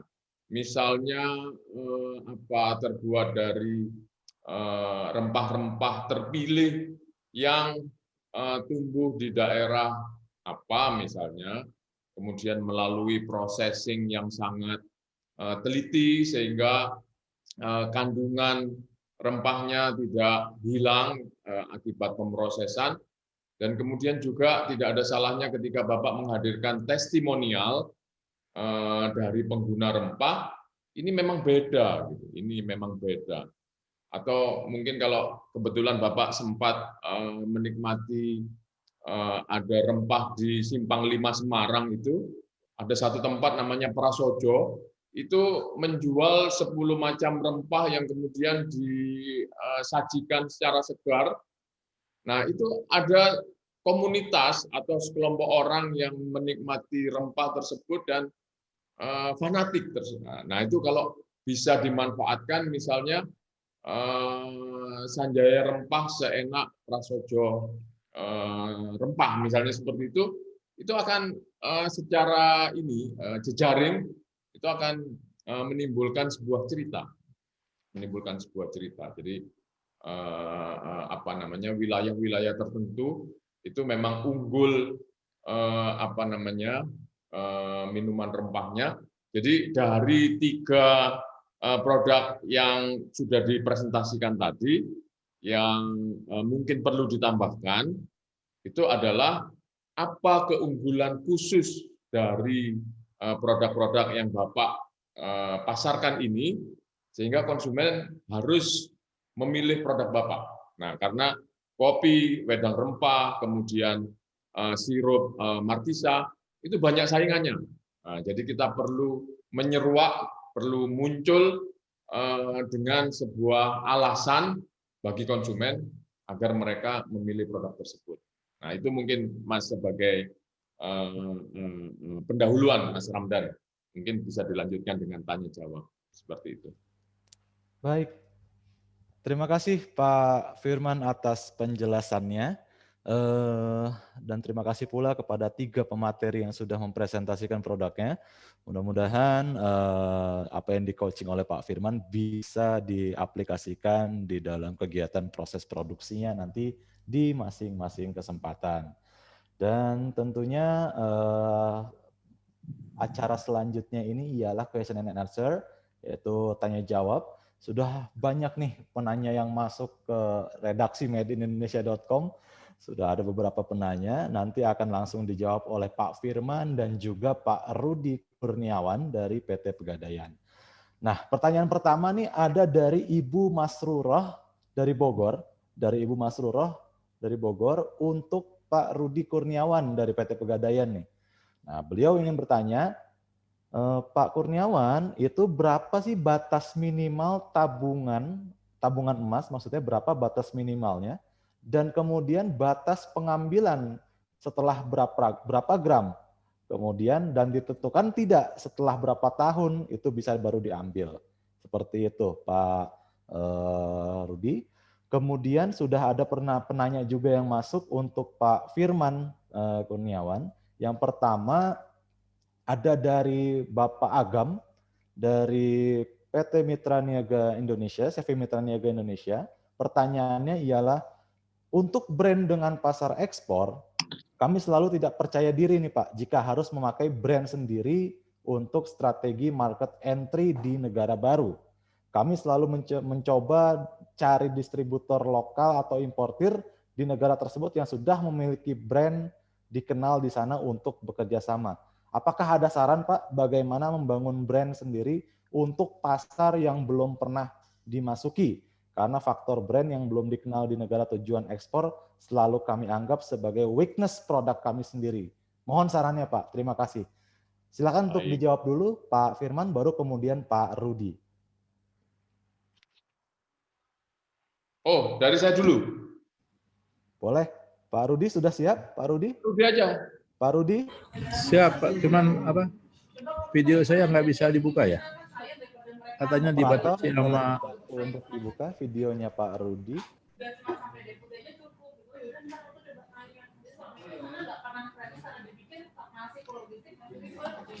Suara saya tapi kedengar ya, Pak? Terdengar, Pak. Oke, baik. Langsung aja ya. Ya, silakan Pak Tadi Rudi. pertanyaannya bagaimana ngambilnya ya? Betul. Betul Pak Rudi, bagaimana cara pengambilannya setelah berapa tahun lamanya? Kemudian berapa batas minimal tabungan emas tersebut, Pak? Oke, baik ya. Jadi kita kembalikan ke ketentuan bahwa tabungan emas itu adalah titipan emas ya, dan kemudian yang dijual itu adalah bukan emas batangan yang sudah jadi ya, karena kan kita belinya mulai 0,1 atau 0,01 dan seterusnya. Tentunya emas 0,01 bentuknya susah ya, karena Pegadaian. Pak Rudi, mohon maaf Pak Rudi, videonya sudah bisa Pak, boleh dicoba. Oke, siap. Oke, jadi apa pengambilannya, karena kita menitipkan dan barang yang kita titipkan itu diakumulasi dari mulai 0,01, ketika mau diambil itu ada 2 pilihan. Ya, karena kita menitipkan emas, maka pengambilan pertama adalah mengambil emas yang dalam bentuk dicetak. Ya, karena yang dicetak oleh pabrikan atau Antam maupun PT UBS partner Pegadaian untuk pengadaan emasnya itu adalah paling kecil 0,1 gram. 1 gram. Maka kemudian setelah saldonya 1 gram, baru minta di order cetak ke Pegadaian. Tolong dicetakkan emas saya yang saldonya 1 gram. Nah, kemudian baru bayar ongkos cetak. Karena selama awalnya ketika kita beli itu belum termasuk ongkos cetak. Atau misalkan 2 gram, 5 gram sesuai dengan ketersediaan yang dari vendor. Jadi yang ada itu 1, 2, 3, 5, 10, 25 dan seterusnya. Nah, jadi memang itu kalau mau dicetak. Pilihan berikutnya adalah pengambil itu, saya nggak perlu emasnya, tapi saya perlu uangnya. Nah, karena biasanya juga yang diambil emasnya itu kemudian dijual. Nah, perlu uangnya, maka kemudian transaksinya dibalik.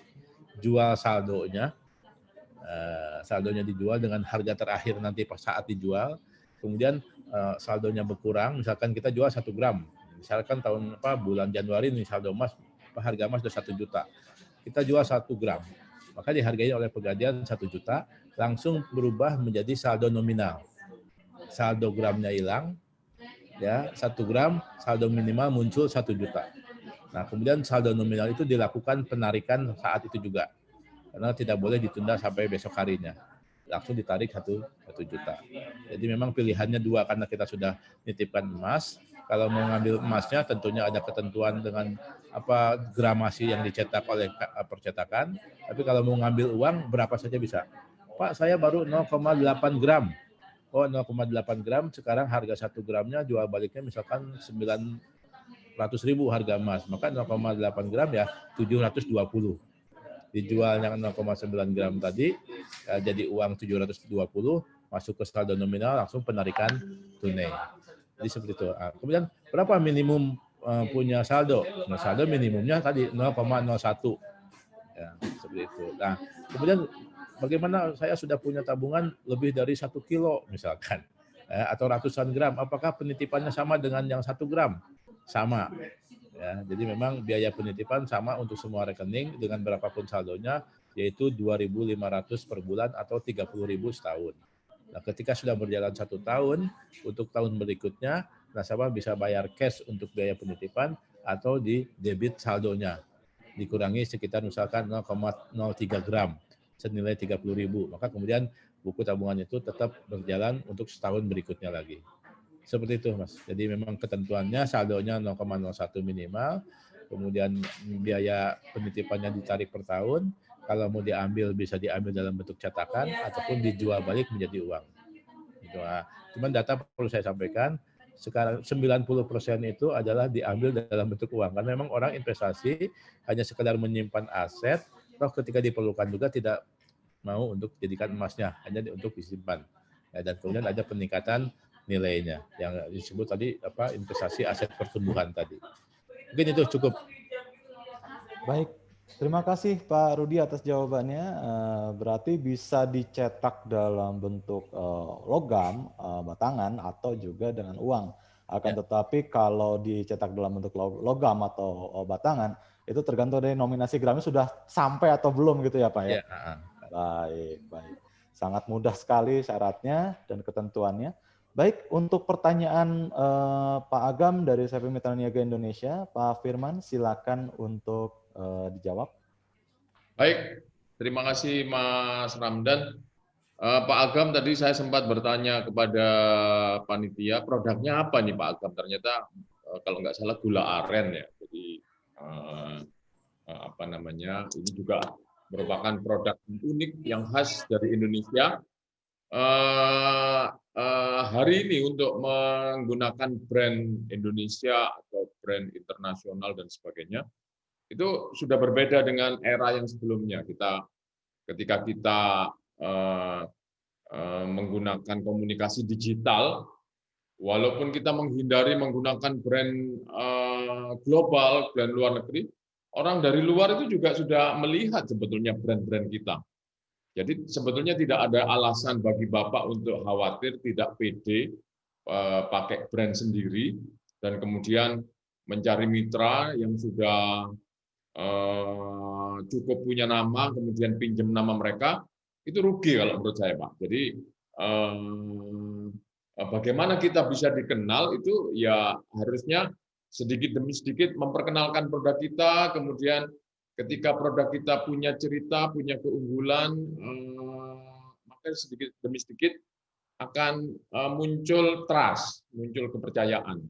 Jadi kalau menurut saya komunikasikan produk Bapak dengan brand Indonesia, tentu saja dengan menjaga kualitasnya, memastikan atau menjamin kualitasnya, maka akan tersebar luas, produk Bapak memang layak untuk dipercaya di seluruh dunia. Jadi tadi, walaupun kita sudah mencoba tidak pakai brand kita karena tidak percaya diri, tapi dengan komunikasi kita menggunakan media sosial, sesungguhnya orang di seluruh dunia itu ketika googling, mungkin secara tidak sengaja akan menemukan produk Bapak, dengan brand lokal. Jadi apa gunanya kita tetap tidak pede. Nah, jadi mulailah melangkah. Banyak cerita sukses tentang brand-brand Indonesia seperti Tolak Angin sudah muncul. Itu bukan orang Indonesia yang di Belanda atau orang Indonesia yang di Amerika yang mengkonsumsi produk kita, tapi memang benar-benar orang Belandanya, orang Amerikanya itu mengakui Tolak Angin ini memang enak mengusir rasa dingin yang kemudian kalau di Indonesia disebut masuk angin. Kalau di Amerika nggak ada konsep masuk angin. Dokter-dokter di sana nggak kenal yang namanya masuk angin. Demikian juga seperti Kopiko tadi, itu menjadi produk unggulan Indonesia yang di Brasil. Orang-orang Brasil itu suka sekali produk Kopiko dengan brand Kopiko, nggak usah dipakai ganti nama lokal Brasil, kita pinjem rugi. Nah, juga beberapa tahun yang lalu Indomie itu sempat mengguncang Taiwan, negara penghasil mie yang sangat terkenal di dunia. Cina ini tempatnya mie, tapi pasarnya bisa direbut oleh Indonesia sampai ketika pasar Taiwan itu kewalahan dengan Indomie, muncul isu bahwa kandungan bahan tertentu kita berlebihan, muncul isu seperti itu untuk mengusir sebetulnya. Jadi sebetulnya saking unggulnya brand Indonesia di Taiwan tersebut, Indomie, itu sampai mereka kewalahan menggunakan otoritas regulasi di negara tersebut untuk dalam tanda kutip mengusir produk Indonesia.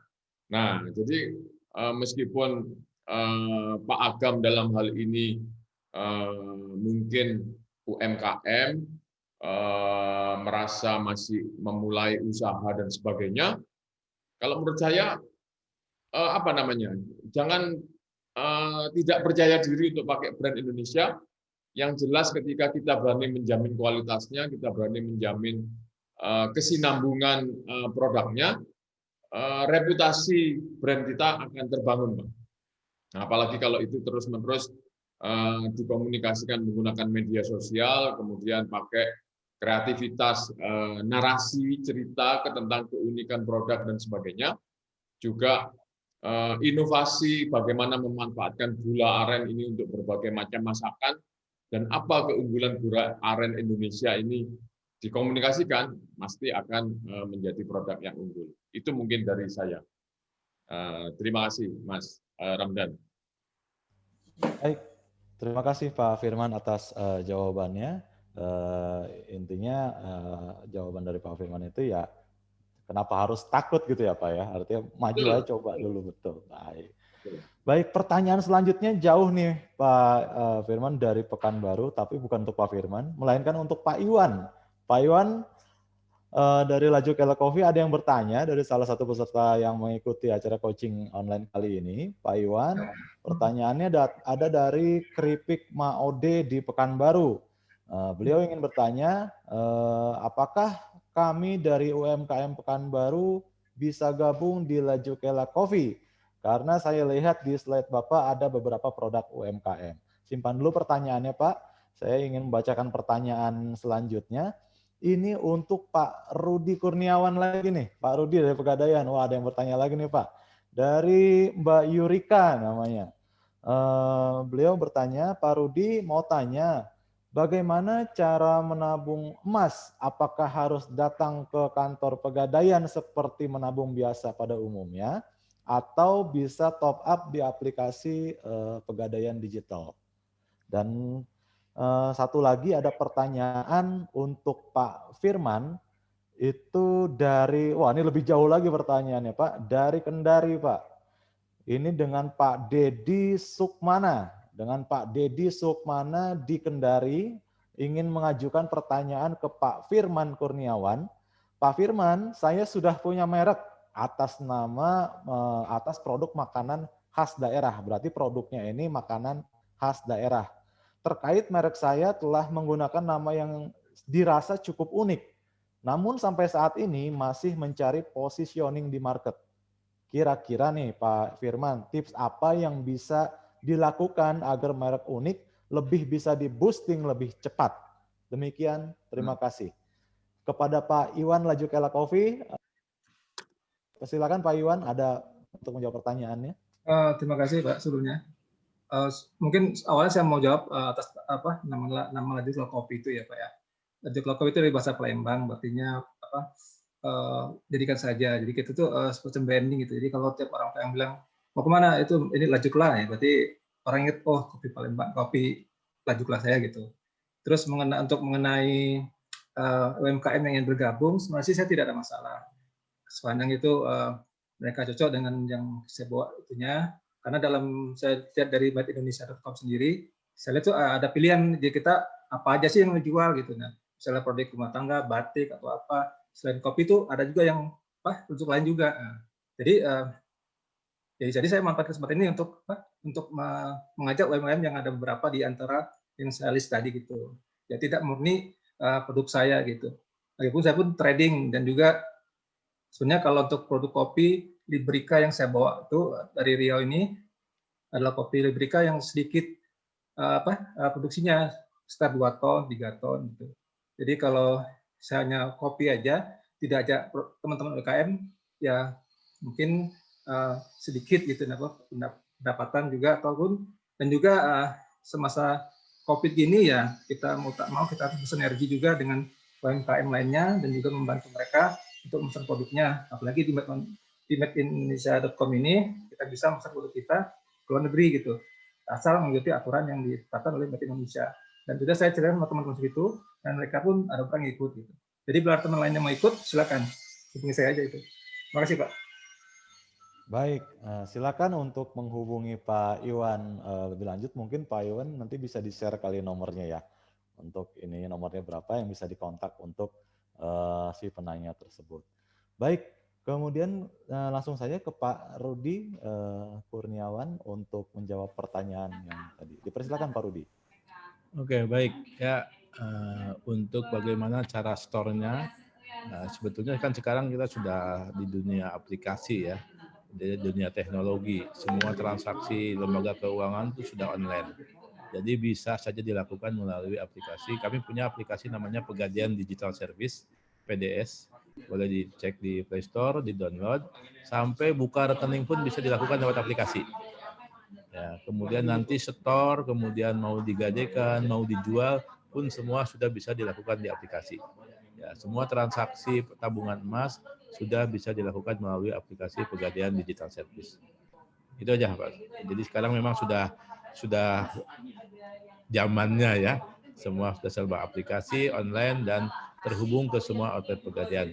Kecuali satu mungkin yang masih belum bisa adalah order cetak. Order cetak hanya bisa dilakukan di tempat kita nanti buka rekening. Baik melalui aplikasi, ketika kita buka rekening melalui aplikasi pun nanti akan harus menunjuk tempat outlet yang kita akan buka rekening tersebut. Nah, order cetak itu hanya bisa dilakukan di tempat buka rekening karena terkait dengan emasnya yang sudah tersimpan di lokasi tersebut.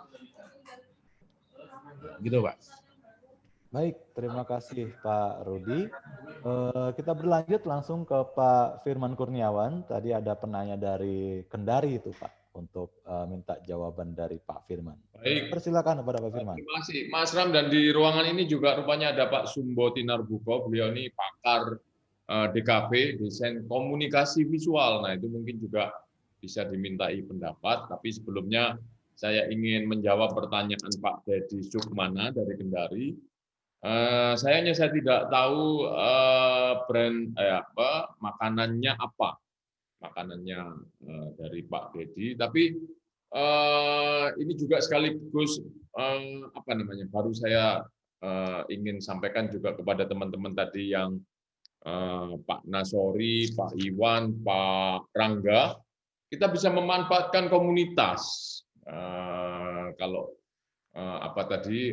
termasuk dari produknya Pak Dedi Sukmana, ada komunitas penggemar minuman rempah misalnya, ada komunitas penggemar kopi, para barista dan sebagainya. Kemudian ada komunitas pecinta sirup misalnya, atau mungkin kalau Pak Dedi Sukmana makanannya makanan berat, makanan khas dari Kendari, di mana komunitas-komunitas itu berkumpul di media sosial biasanya. Nah, di situ kita bisa menghubungi secara offline untuk mengendorse produk kita, untuk mencobakan produk kita kepada salah satu anggota komunitas tersebut. Kemudian mereka diminta untuk mengulas produk kita. Apa keunggulannya, apa bedanya dibanding produk yang lain, dan sebagainya, termasuk kita bisa mendapatkan input dari komunitas tersebut.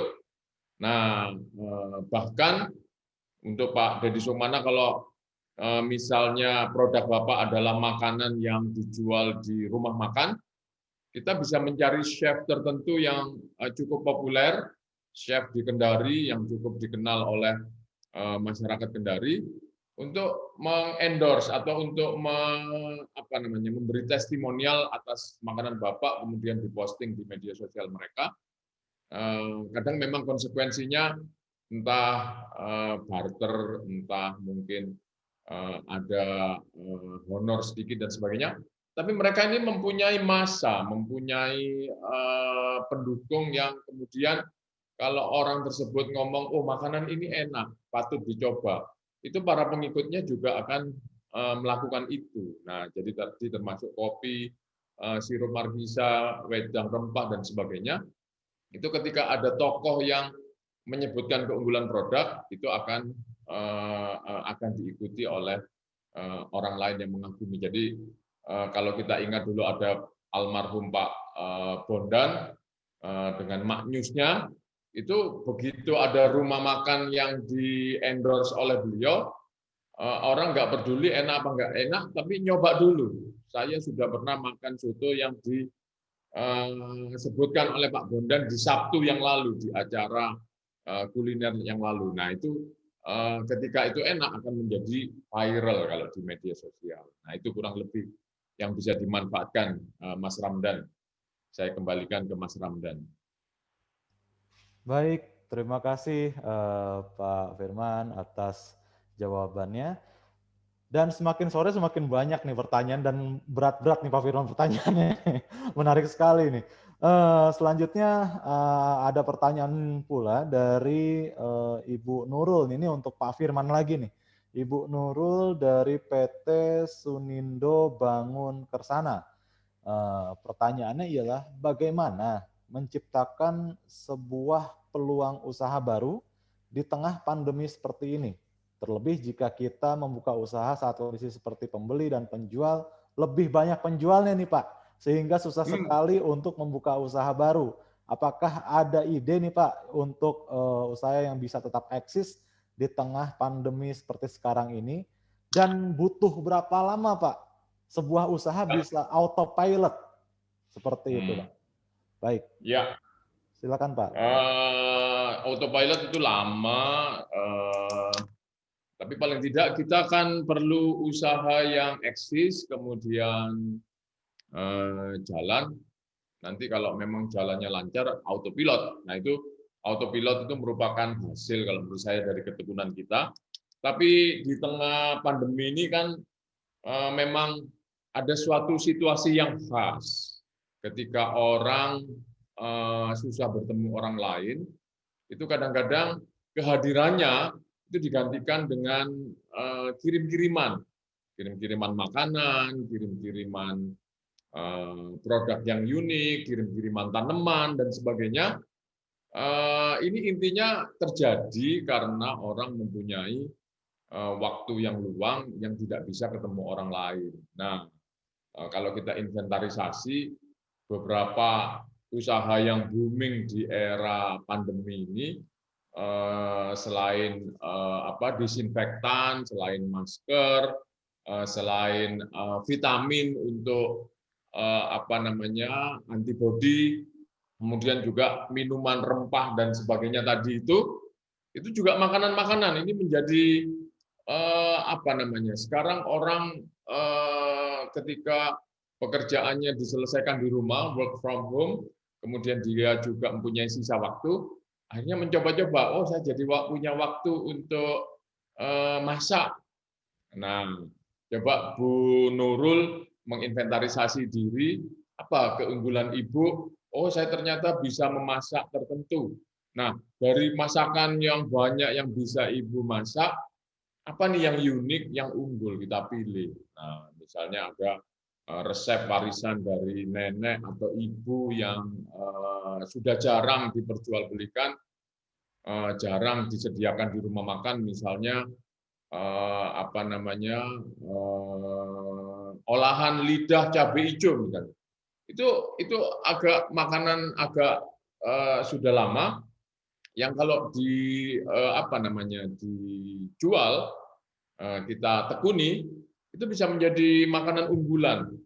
Nah, kemudian kita belajar teknik memotret sedikit, diupload.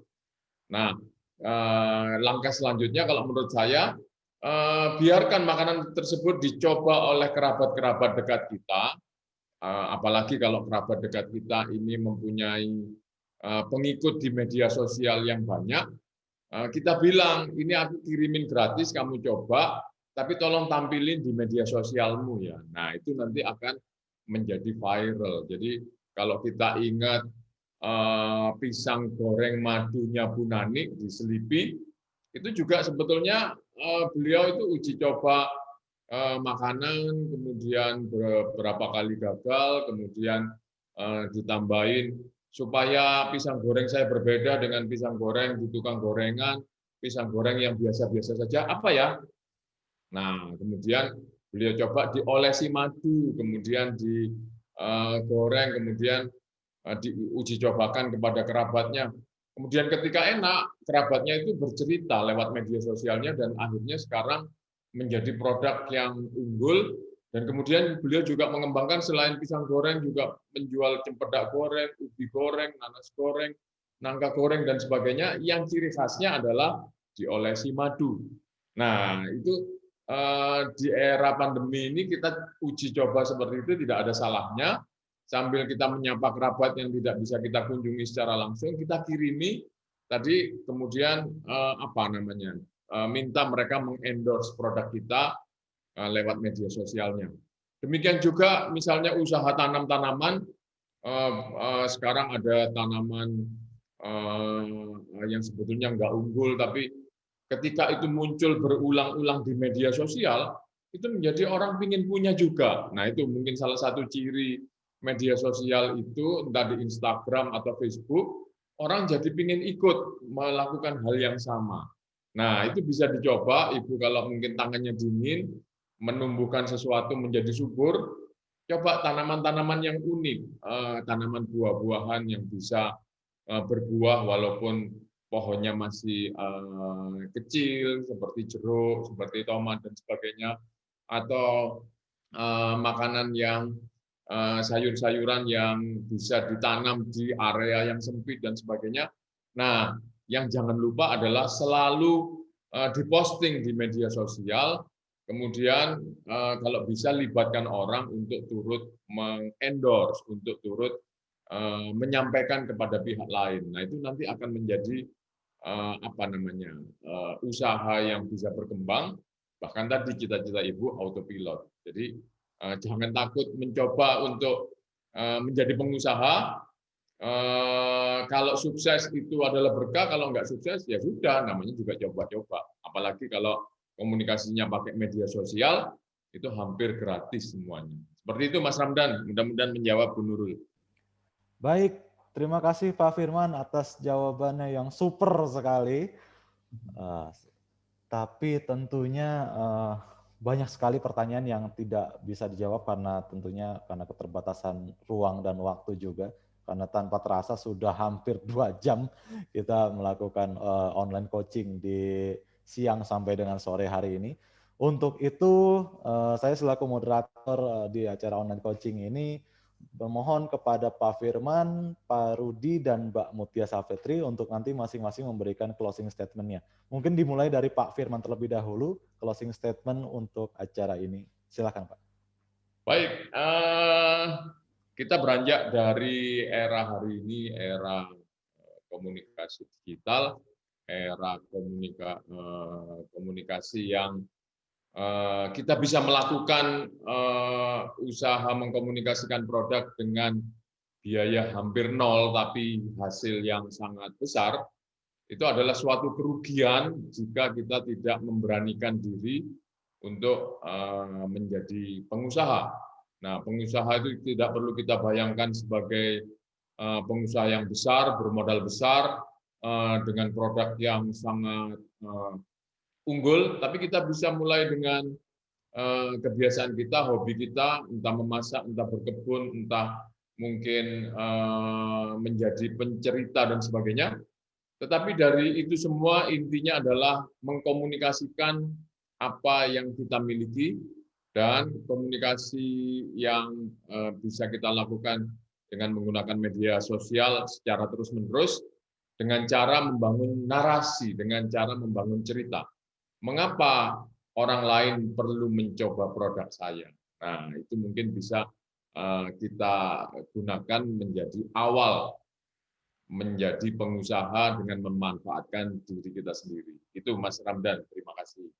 Terima kasih Pak Firman closing statement-nya.